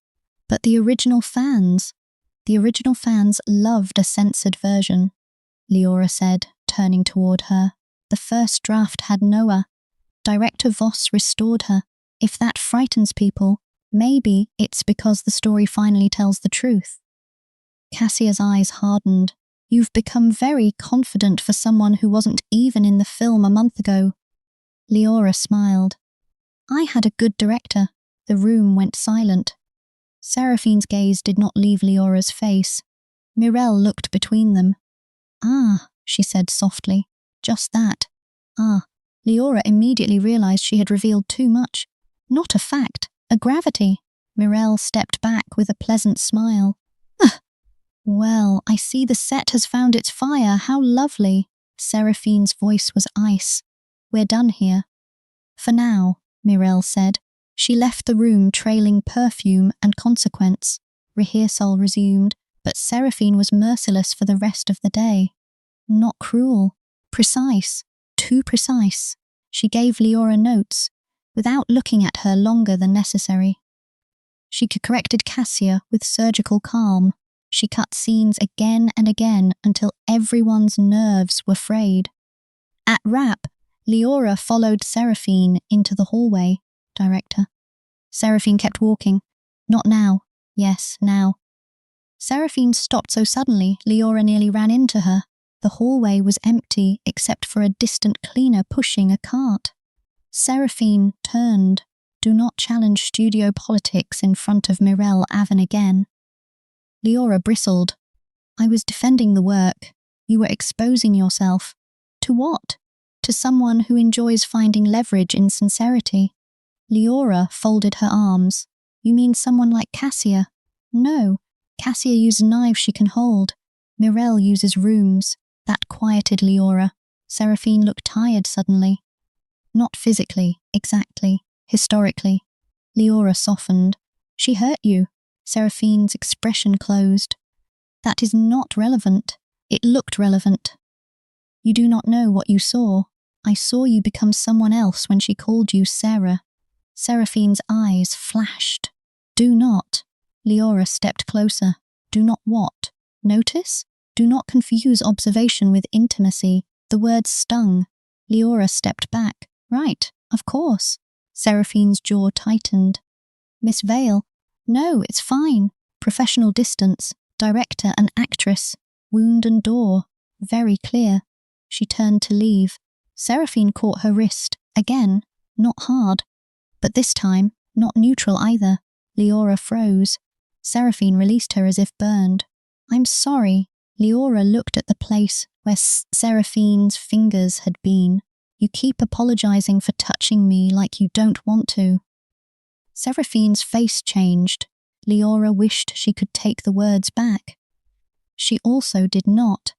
The hallway seemed to stretch and narrow at once. Seraphine spoke very carefully. What I want is not the measure of what is right. Leora's breath caught. So you do want to. Seraphine closed her eyes briefly. Leora, her name. Not Miss Vale, not the actor, Leora. It moved through her with dangerous sweetness.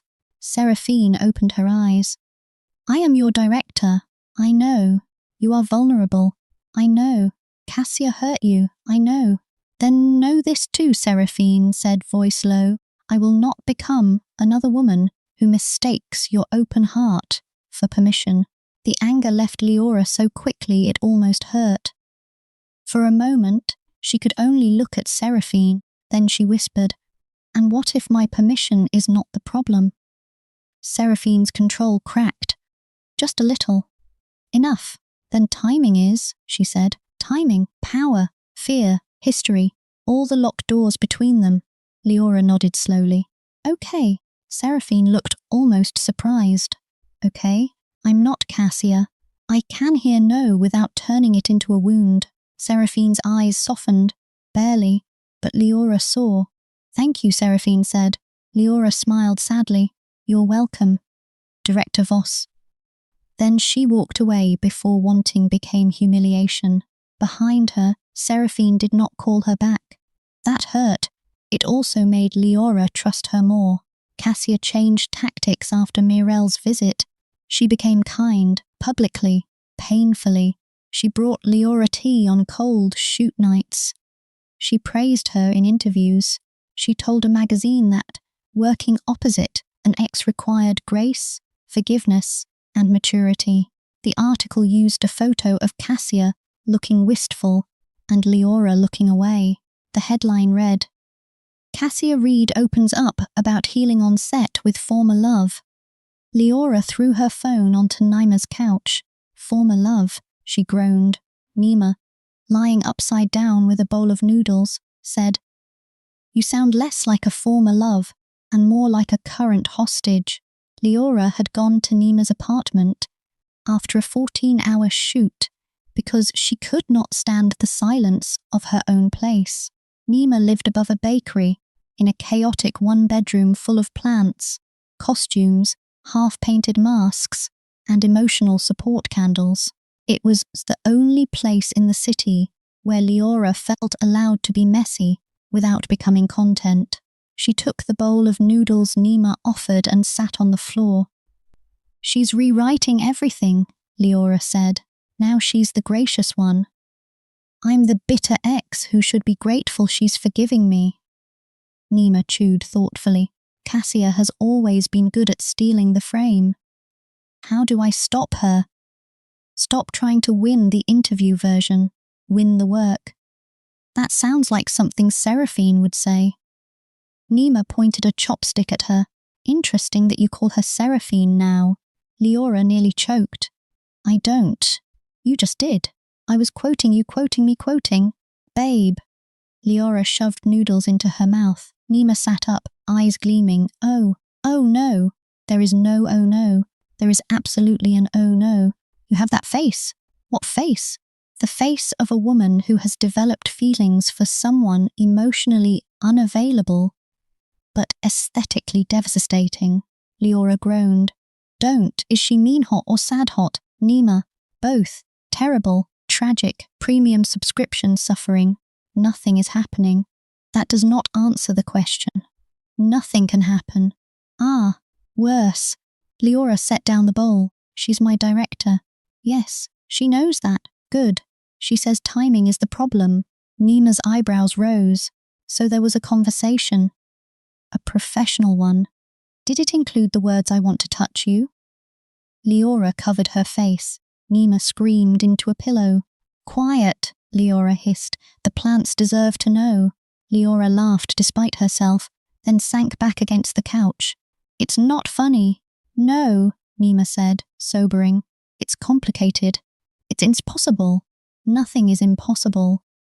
Some things are just expensive. Leora looked at her. You're enjoying this too much. A little. But I'm also serious. Does she make you feel unsafe? No. Does she pressure you? No, the opposite. Does she use the role to get close to you? No. Does she look at you like she wants to ruin both your careers and then file paperwork about it? Leora stared. Nima, answer. Leora looked down, sometimes. Nima sighed. Then be careful, not because desire is wrong, because you are still healing and she has power over the work. Good intentions don't erase structure. I know. Does she? Yes. More than anyone. Then maybe that's why nothing is happening. Leora leaned her head back. That makes me like her more. I know. It's disgusting. They laughed until the heaviness loosened. Later, after Nima fell asleep on the couch, Leora sat by the window and looked at the bakery lights below. Her phone buzzed. Unknown number. She almost ignored it. Then she opened the message. Still pretending you earned this? A photo followed. Leora's stomach dropped. It was a screenshot of a private email thread. Her signed contract. Her salary. A note from a studio executive. Voss insisted. No room to negotiate. Another message appeared. How do you think people will feel when they learn the ice director bought you a career? Because she wanted you in her bed. Leora's blood went cold. She typed with shaking fingers. Who is this? The answer came immediately. Someone who knows what favourites cost. Then a video file began downloading. Leora stared at the loading circle, dread rising like water in a locked room. The video opened. It was from the rehearsal studio. The day Seraphine stood in as a neutral mark for the kiss. But it had been cut, edited. No Mara, no context. Only Leora touching Seraphine's jaw, Seraphine catching her wrist, their faces close, their charged silence sharpened into implication. The clip ended before the 2 steps back, before the correction, before the boundary. Leora could not breathe. Another message. Tell Voss to cut Noah's scenes or everyone sees it. Leora sat frozen in the blue light of the phone. Outside, the bakery sign flickered. Inside, Nima slept peacefully, unaware the world had just found another knife. Leora did not call Cassia. She did not call the unknown number. She called Seraphine. The phone rang once. Seraphine answered. What happened? Not hello. Not why are you calling after midnight? What happened? Leora closed her eyes. Someone has a video. Silence. Then Seraphine's voice turned very calm. Send it to me. Leora did. She listened to the emptiness on the line while Seraphine watched. When Seraphine spoke again, the cold in her voice frightened even Leora. Where are you? Nima's. Stay there. Do not respond to any further messages. Do not delete anything. Seraphine, I'm coming. You don't have to. I am coming. The line ended. 28 minutes later, there was a knock at Nima's door. Nima woke with a snort, saw Leora's face, and opened the door holding a wooden spoon, like a weapon. Seraphine stood in the hallway, wearing a black coat, over what looked like sleep clothes. Hair, slightly disordered for the first time in human history. Nima looked her up and down. You must be the problem. Seraphine blinked. Excuse me? Nima stepped aside. Come in, emotionally unavailable cinema lady. Leora made a strangled sound. Seraphine entered. If she was offended, she hid it well. Nima made coffee with the energy of a woman preparing for war. Seraphine sat at the small kitchen table and reviewed the messages on Leora's phone without touching. A for it, until Leora gave permission. She took photos with her own phone, forwarded files to her lawyer, and called someone named Irina in a voice so controlled it made Nima stop clattering mugs. I need chain of custody preservation, Seraphine said. Yes, tonight. Also access logs from Studio 9, rehearsal room corridor, and Mara Junes and calendar confirmation for that session. No, do not alert the studio yet, especially not Mirelle. Leora sat across from her, hands wrapped around coffee she could not drink. Nima stood behind her like a guard dog in the pajamas. When Seraphine hung up, Leora whispered, Is it Cassia? Seraphine looked at the phone. The person wants Nozan scenes cut. Cassia benefits. Mirelle benefits. The studio benefits if they fear scandal. We assume nothing until proof arrives. Nima snorted. I assume Cassia because I have taste. Seraphine glanced at her. Your emotional reasoning may prove accurate, Nima smiled. I'm framing that. Leora could not smile. What if they release it? Seraphine looked at her. Then the context releases with it. Will people care about context? Some will, some won't. Leora's laugh was hollow, comforting as always. Seraphine leaned forward. Listen to me. This clip does not show wrongdoing. It shows a rehearsal exercise edited to imply misconduct. That implication is serious, and I will treat it seriously. But shame is what gives blackmail its teeth. Do not hand them your throat. Leora's eyes burned. They'll say, I slept my way into the role. They were always going to say something. That doesn't make it hurt less. No, Seraphine said quietly. It doesn't. For the first time that night, something human entered her voice. Nima, sensing the shift, muttered about more coffee and disappeared into the kitchen area. which was only 3 steps away, but symbolically generous. Leora looked at Seraphine. This is my fault. No, I touched you. I made it look. No, Seraphine repeated, sharper. You participated in a supervised rehearsal. I agreed. Mara supervised. Someone violated a private workspace and edited material maliciously.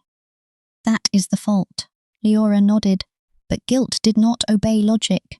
Seraphine's hand moved across the table, stopped halfway. Permission, even now. Leora placed her hand in Seraphine's. Seraphine closed her fingers around it, warm, steady, not neutral at all. We will handle this, Seraphine said. Leora looked at their hands. You said we. Seraphine's thumb moved once over her knuckles. Yes, that tiny yes did more damage to Leora's heart than any grand confession could have. Nima returned, saw their hands, and silently turned back around. Seraphine released Leora only after Leora did first. At 3:10 a.m., Seraphine stood to leave. Do not come to set tomorrow until I call. Leora frowned. You're suspending me? I'm protecting the process while we investigate. That sounds like suspending me. Seraphine's expression tightened. Leora. No, if I disappear, they win the first round. This is not a performance note. Everything is a performance note with you. Seraphine looked tired. I cannot direct you safely if I am also afraid someone is weaponizing every moment I stand near you.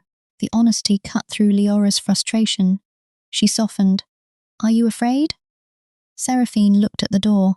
Yes. Of the scandal? A pause. Of failing to protect you from the part of my world I should have seen coming. Leora stood. You are not responsible for every cruel woman who wants control. Seraphine's mouth curved, sadly. That would be a convenient truth to believe. Then believe it badly until you get better. Seraphine looked at her then, and there was something so open in her eyes that Leora almost stepped forward. Almost. Instead, Seraphine nodded. I'll call by noon. She left. Nima locked the door behind her and turned to Leora. Well, don't. I didn't say anything. Your face did. Nima raised both hands. My face respects the legal complexity of your yearning. Leora sank onto the couch, exhausted, but when she closed her eyes, she did not see the edited video. She saw Seraphine at a kitchen table at 3 a.m., hair imperfect, voice steady, saying we. The proof arrived in pieces. First, a security log. Someone had entered the rehearsal hallway during the closed session under the credentials of a temporary publicity assistant. Second, an email. The assistant had been hired through a firm connected to Mirelle Aven's office. Third, a payment record. The anonymous number had been activated using a card purchased near Cassia's apartment. Not enough for a courtroom, enough for war. Seraphine called Leora at 11:37 a.m. Come to Studio 9. Use the north entrance. That was all. When Leora arrived, the building felt different, too quiet, too watchful. She found Seraphine in a conference room with Mara, Irina the lawyer, 2 producers, Cassia, Mirelle, and a studio executive named Halden, who looked like he had been assembled from anxiety and expensive fabric. Cassia sat with perfect posture, face pale but composed. Mirelle looked bored. That frightened Leora more. Seraphine stood at the head of the table. There was an empty chair beside her. For Leora. She sat.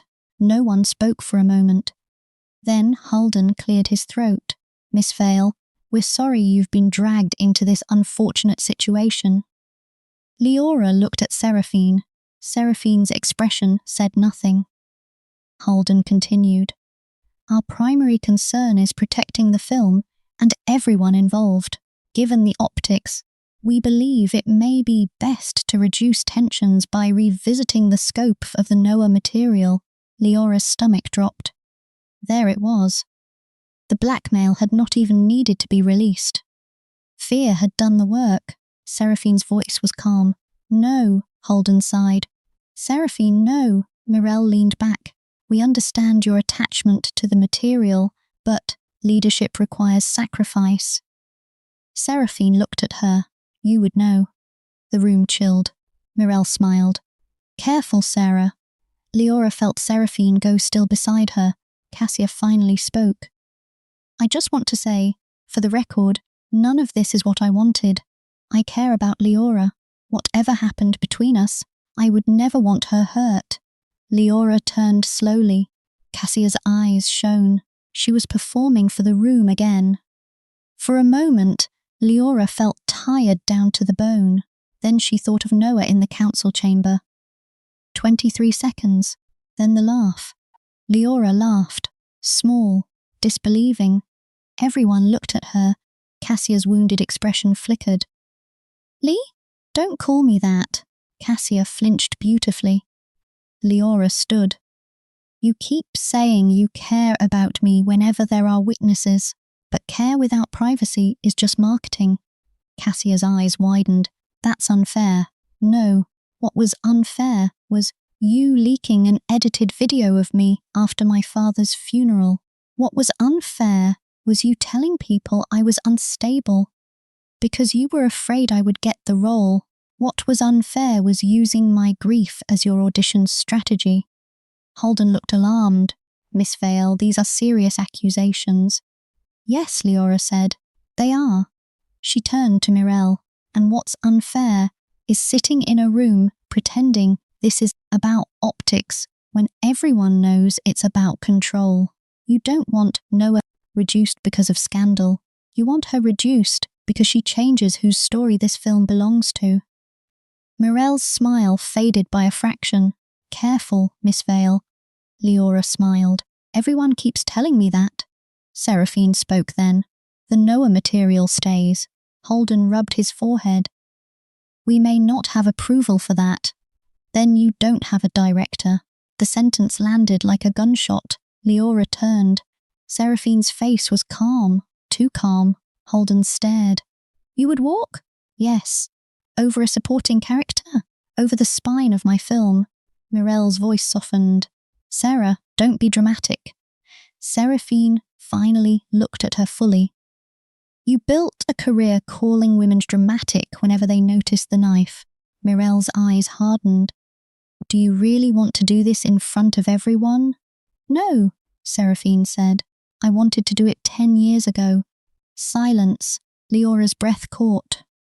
Seraphine continued, voice cold enough to burn. You stole my first film by convincing a room I was too unstable to direct it. You rewrote my name into a footnote and called it mentorship. I let you keep that version because I needed to survive long enough to become undeniable. But you will not repeat the trick with her. Her. Leora felt the word like a hand at her back. Mirelle's face changed. Not much. Enough. Cassia looked between them, realizing the room had escaped her control. Holden whispered, Seraphine, perhaps we should pause. No, Seraphine said. We are done pausing for people who rely on silence. Irina slid a folder across the table. We have evidence of unauthorized access to a closed rehearsal, malicious editing, and attempted coercion. We are prepared to involve legal authorities if the studio does not conduct an independent investigation. Mirelle looked at the folder but did not touch it. Cassia's hands were clasped too tightly. Leora watched her. Cassia, she said quietly. Cassia looked up. Did you send the message? Cassia's eyes filled with tears. How can you ask me that? Because I know you. For once, the sentence belonged to Leora. Cassia's tears did not fall. They remained perfectly staged. Mirelle stood. This meeting has become unproductive. Seraphine did not move. It has become honest. Mirelle looked at Leora. You should be careful where you place your loyalty. Seraphine makes women feel chosen. Then she chooses the work. Leora met her gaze. Maybe, but at least she tells the truth about the cost. Mirelle smiled faintly. You think that makes you different? No, Leora said. I think surviving women like you does. For the first time, Mirelle looked truly angry. Then she left. Cassia stood too, but Seraphine's voice stopped her. Miss Reed. Cassia turned. You are suspended from set pending investigation. Cassia went pale. You can't do that. Holden looked miserable. Actually, under the morality and conduct clauses, we can temporarily. Cassia ignored him, eyes on Leora. You're really going to let her do this to me? The old guilt rose. Weak, familiar, trained, Leora looked at the woman she had loved. No, she said. You did this. I'm just not carrying it for you anymore. Cassia's face crumpled. For 1 second it almost worked. Almost. Then she walked out. The door closed. The room exhaled. Seraphine turned to Holden. We shoot Noah's market scene tomorrow. Holden blinked. Tomorrow? We lost enough time. He looked as if he wanted to argue, then remembered she had nearly quit 5 minutes earlier. Fine. The meeting dissolved in murmurs and legal whispers. Leora remained seated, suddenly shaking. Seraphine noticed. Of course. She did not touch her. Not there. Walk with me, she said. They went to the empty soundstage. No lights were on except a few safety lamps. The sets loomed in the dimness. Palace walls, theatre curtains, a fragment of the glass orchard itself, trees made of transparent resin, waiting to catch false moonlight. In the middle of the stage, Leora stopped. You almost quit. Yes, for the film. Seraphine looked at the glass trees. For the truth of it. Leora stepped closer. That's not all. Seraphine's silence answered before she did. No. Leora's heart beat hard. Was it for me? Seraphine turned. Do not ask questions you are not ready to hear answered. I'm ready. No, Seraphine said softly. You are brave. That is not always the same thing. Leora laughed, but it trembled. You're still retreating. I am trying to keep one honourable line intact. And after the film? Seraphine closed her eyes. Leora. After the film, Leora repeated. Seraphine opened her eyes. After the film, if what you feel remains, when I no longer control your close-ups, your schedule, your performance, or the room around you, then you may ask me again. Leora stared at her. And, if what you feel remains? Seraphine's expression softened into something that hurt. It has already remained longer than it should. The words entered Leora slowly. No kiss, no touch, no crossing, just truth, standing between glass trees in a dark studio. Leora smiled, and this time it did not tremble. Okay, Seraphine looked almost pained. You keep saying that, because I mean it. The space between them was full of all the things they were choosing not to do. For now, Leora turned toward the glass orchard. Then direct me tomorrow. Seraphine's voice returned, steadier. Be on time. Leora laughed. 6. 5:30. You are a cruel woman. Yes. But this time Seraphine almost smiled, and this time Leora saw it clearly. Cassia's suspension lasted 12 days. Officially she was ill. Unofficially, everyone knew. The production moved around her absence with brutal efficiency. Seraphine shot Noah's solo scenes, council inserts, market escapes, close-ups, and one devastating sequence, where Noah returns to the theatre after believing Elian has betrayed her for good. Without Cassia on set, Leora discovered who she was when she was not bracing for impact. She was better. That was the secret she had been afraid to learn. Not because Cassia made her act, because Cassia had made her perform around fear. Now, the fear still existed. But it was not the centre of the room. Noah grew under her skin. The crew noticed. Mara hugged her after a difficult scene. The cinematographer called her dangerous in the best way. Even Holden stopped looking like she might explode and started looking like she might win awards. Which in studio language was the closest thing to affection.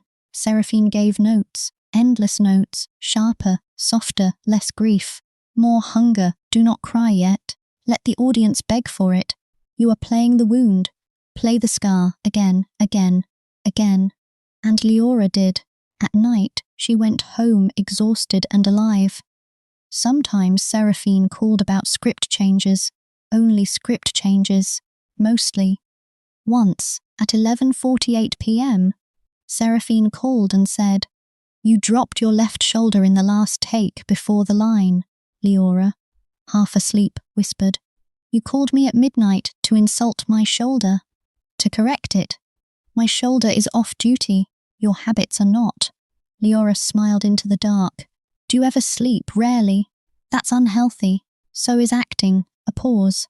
Then Seraphine said, "Did you eat?" Leora's smile faded into something softer. "Yes." "Truthfully?" "Mostly, Leora. I had crackers and Spite." Seraphine sighed.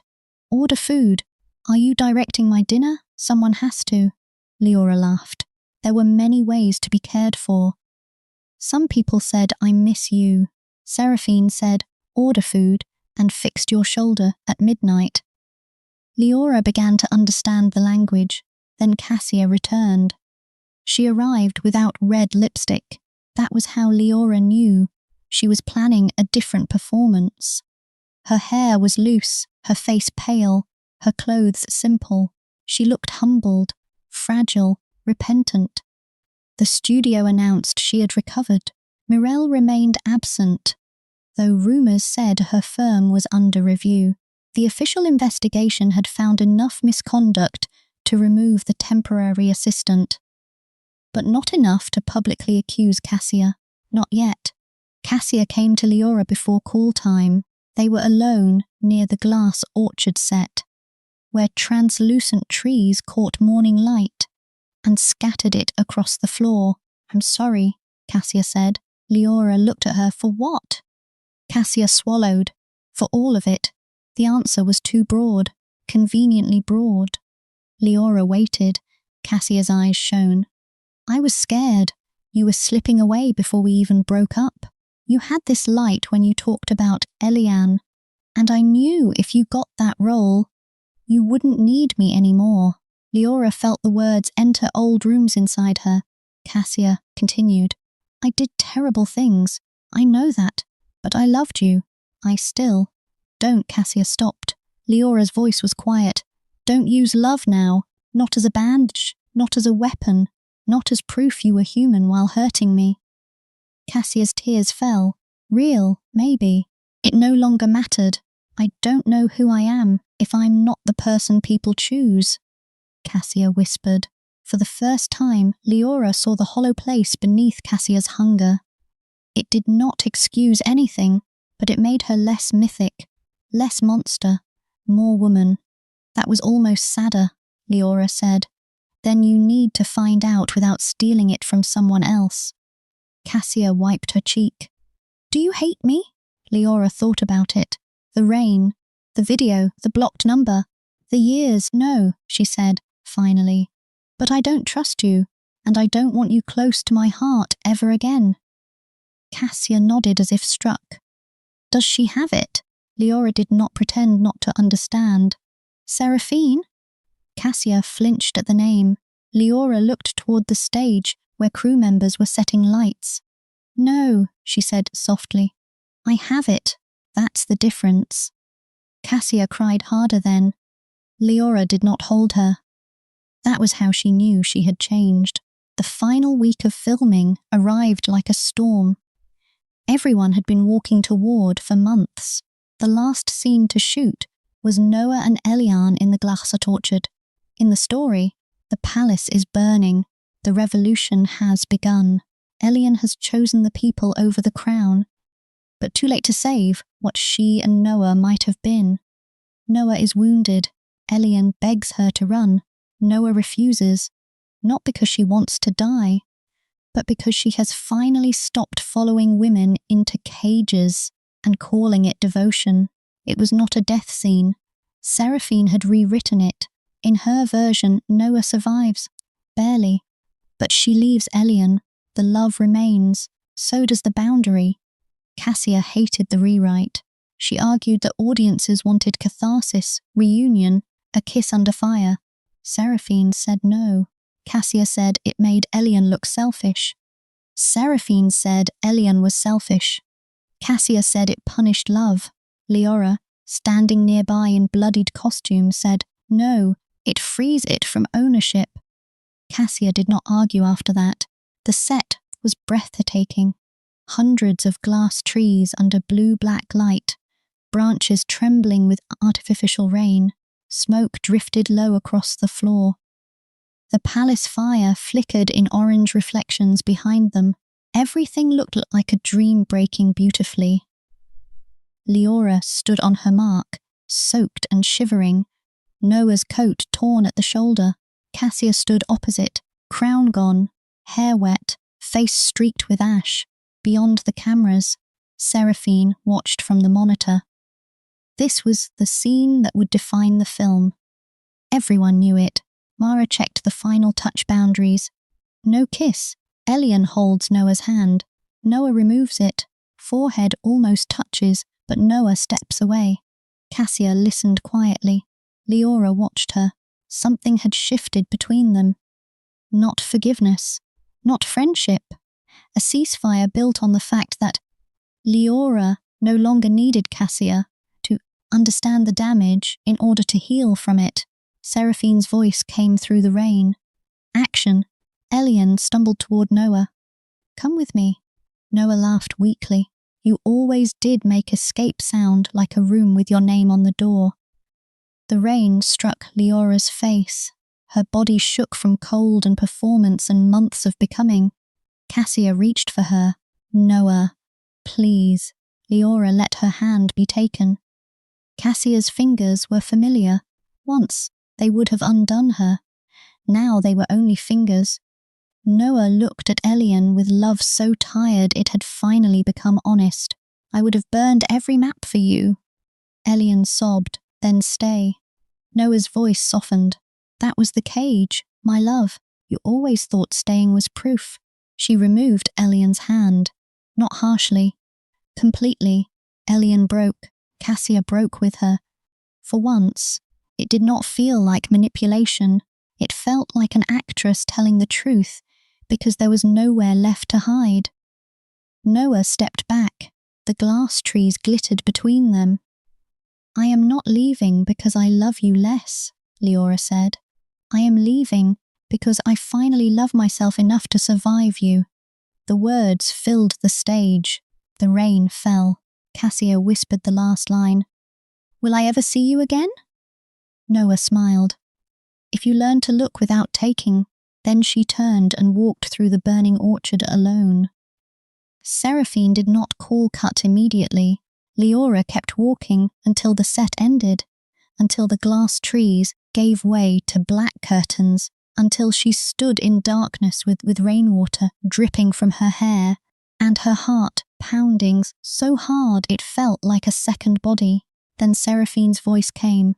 Cut, silence, then applause. Not polite, not automatic. The crew applauded like something had been released. Leora stood in the dark, trembling. Cassia was crying openly on set. Seraphine rose from the monitor. For a moment she looked at Leora across the distance of lights, cameras, rain, months, rules, restraint, and everything they had not allowed themselves to become. Then she said, That's a wrap on Leora Vale. The applause grew. Nima, who had been allowed to visit for the final day, screamed so loudly someone laughed. Leora smiled. Then she cried, not because she had been broken, because she had finished something whole. Seraphine did not come to her immediately. She let Wardrobe wrap a blanket around Leora's shoulders. Let Mara hug her. Let Nima nearly tackle her. Let the crew congratulate her. Only when the crowd thinned did Seraphine approach. Director Voss, Leora said, still crying a little. Miss Vale, their old armour, their old game. Seraphine looked at her face, wet from rain and tears. You did well, Leora laughed. That's it? That is high praise. From you, maybe. From me, certainly. Leora stepped closer. The film is over. Seraphine's expression changed. Not here. Leora's heart sank.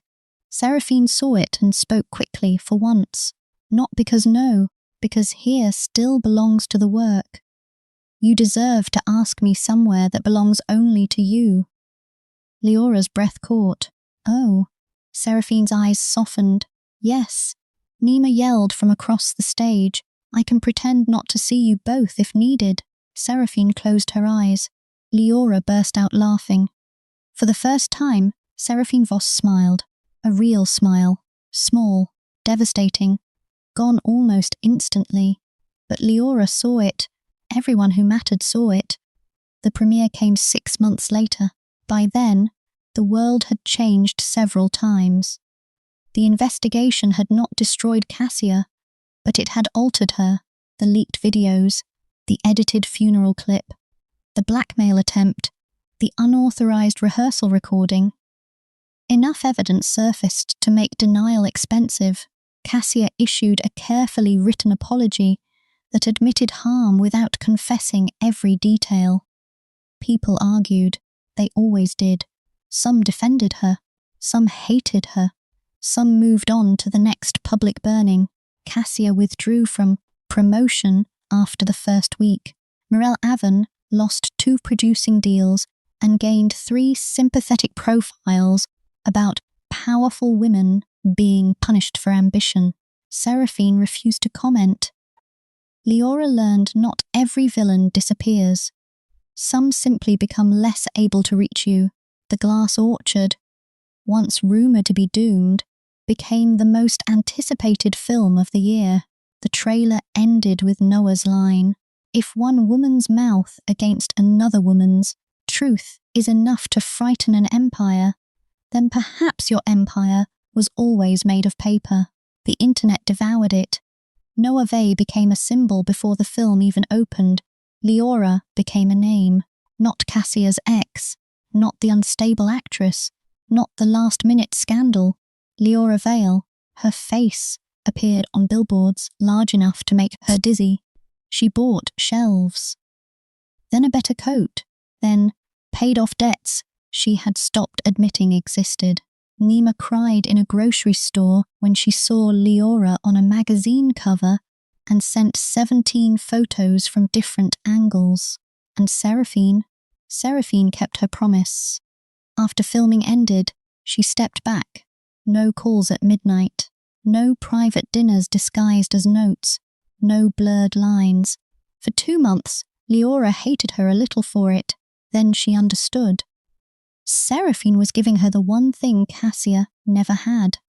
Space without punishment. When they saw each other again for post-production voice work, the air between them was still charged, but cleaner. Leora was no longer under Seraphine's daily direction. The contract was nearly complete. The work had boundaries. At the final ADR session, Leora found a black card waiting on the music stand.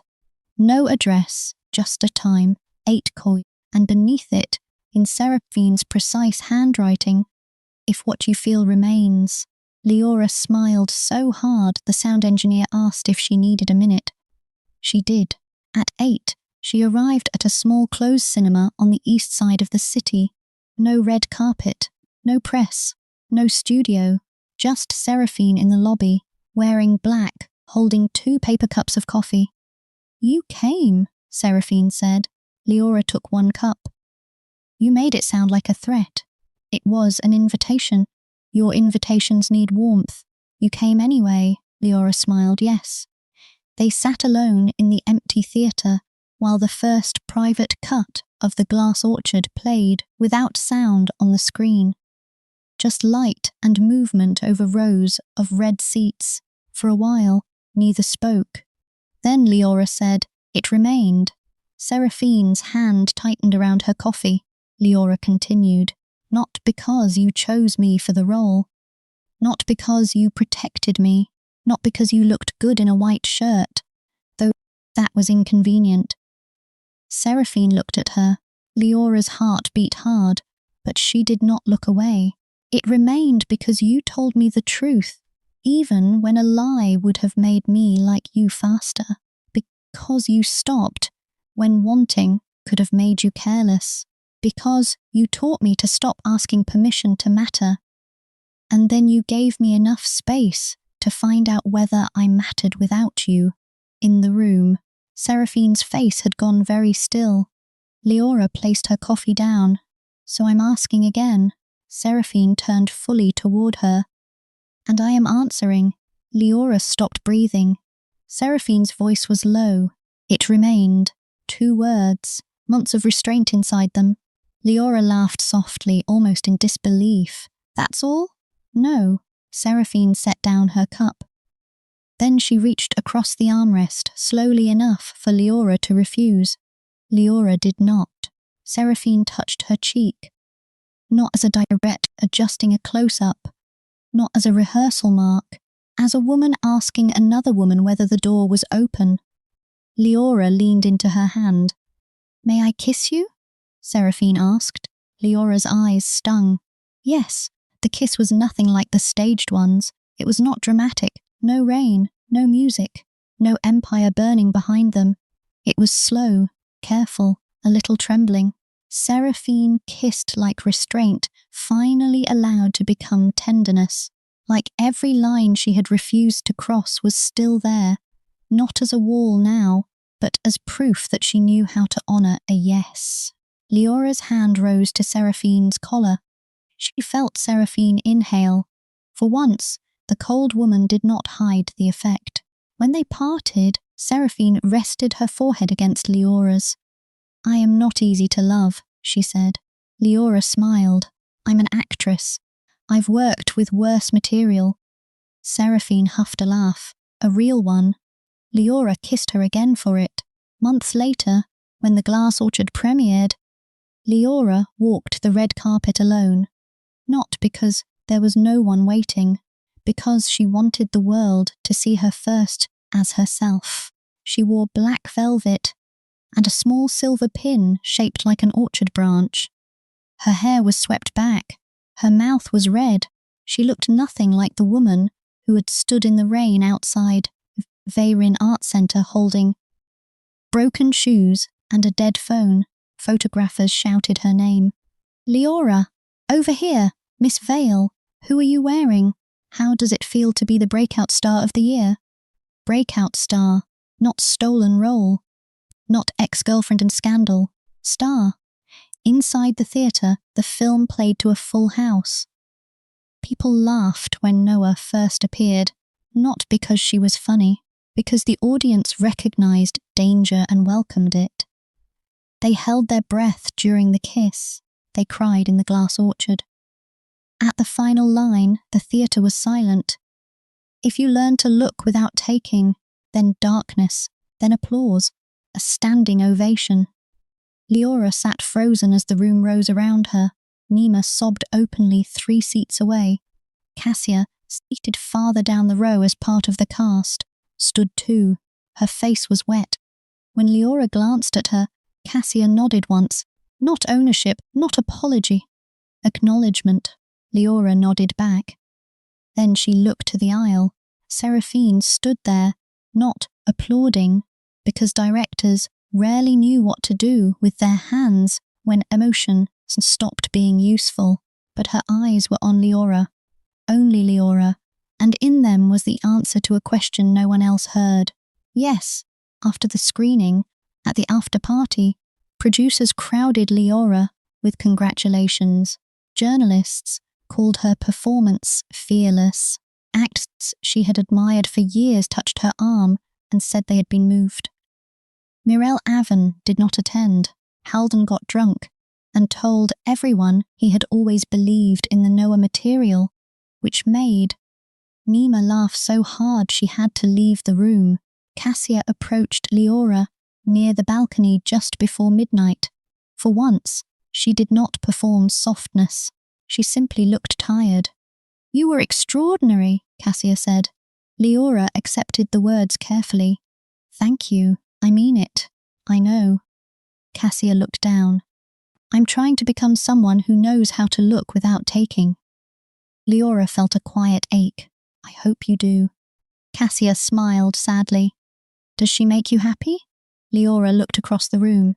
Seraphine was standing near a pillar, trapped by an elderly film critic who seemed to be reciting his own review from memory. She looked politely murderous. Leora smiled. She makes me honest. Cassia followed her gaze. That sounds harder. It is. Then Leora turned back. But yes, she makes me happy too.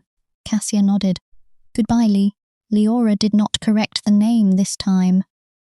Goodbye, Cassia. And this time, goodbye meant what it was supposed to mean. An ending, not a hook, not a wound waiting to reopen. Just an ending. Later, Leora found Seraphine outside on the terrace, away from the party noise. The city glittered below them, sharp and endless. Seraphine leaned against the railing, coat over her shoulders, silver strand in her hair catching the light. Hiding? Leora asked, strategically withdrawing. With excellent posture, always.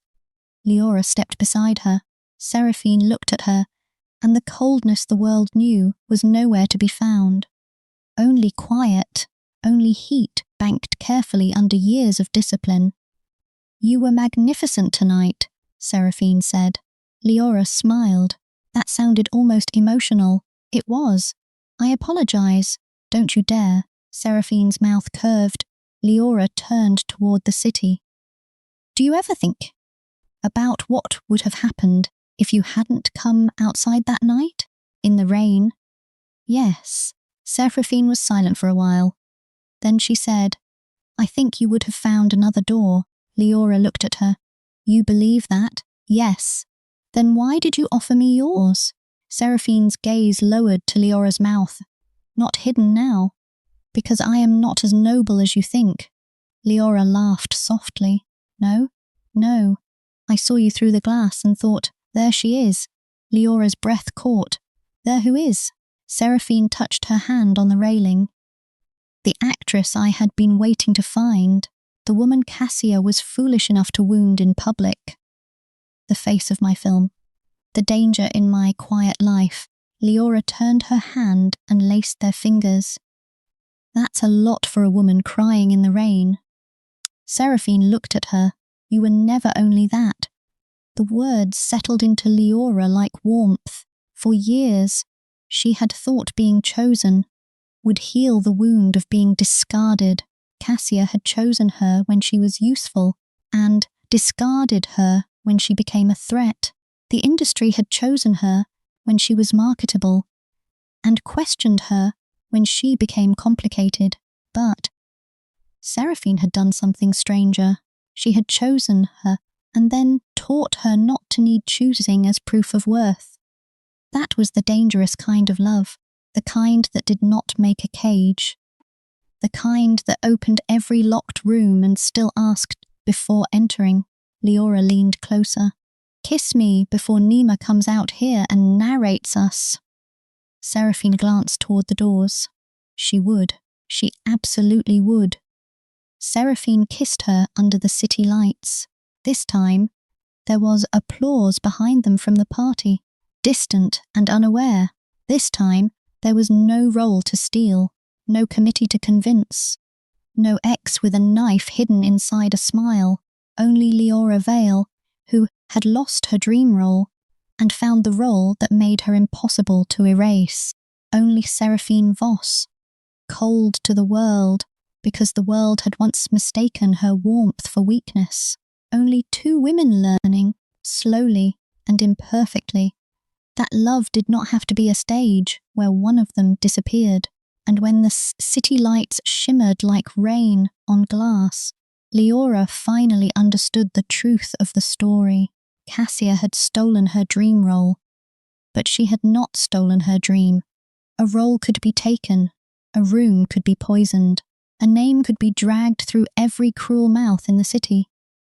But talent survived theft, truth survived editing, and sometimes the woman everyone called cold was the only one brave enough to protect the fire. The next morning, every review mentioned Noa Vey. Some called her the soul of the film. Some called Leora Vale the discovery of the decade. One critic wrote that the camera loved her like it had been waiting years to confess. Nima printed that line and taped it to Leora's fridge. Seraphine pretended not to be pleased. Leora pretended to believe her. And somewhere, in a box beneath old headshots and expired transit cards, Leora placed the black card Seraphine had given her that first night in the rain. Studio 9, 7 a correction. Not because Seraphine had corrected Leora's life, but because she had given Leora the space, the lens, and the terrifying honest light to correct it herself. Years later, people would tell the story wrong. They would say Leora Vale became a star because her ex stole her role. They would say Seraphine Voss discovered her. They would say scandal made her famous. They would say heartbreak made her interesting. People loved simple myths. But Leora knew the truth. She became a star because, after everything was taken, she still walked into the room. She still spoke the line. She still chose the work. She still chose herself. And when the cold director finally reached for her hand, it was not to save her. It was to stand beside the woman who had already saved herself. The end.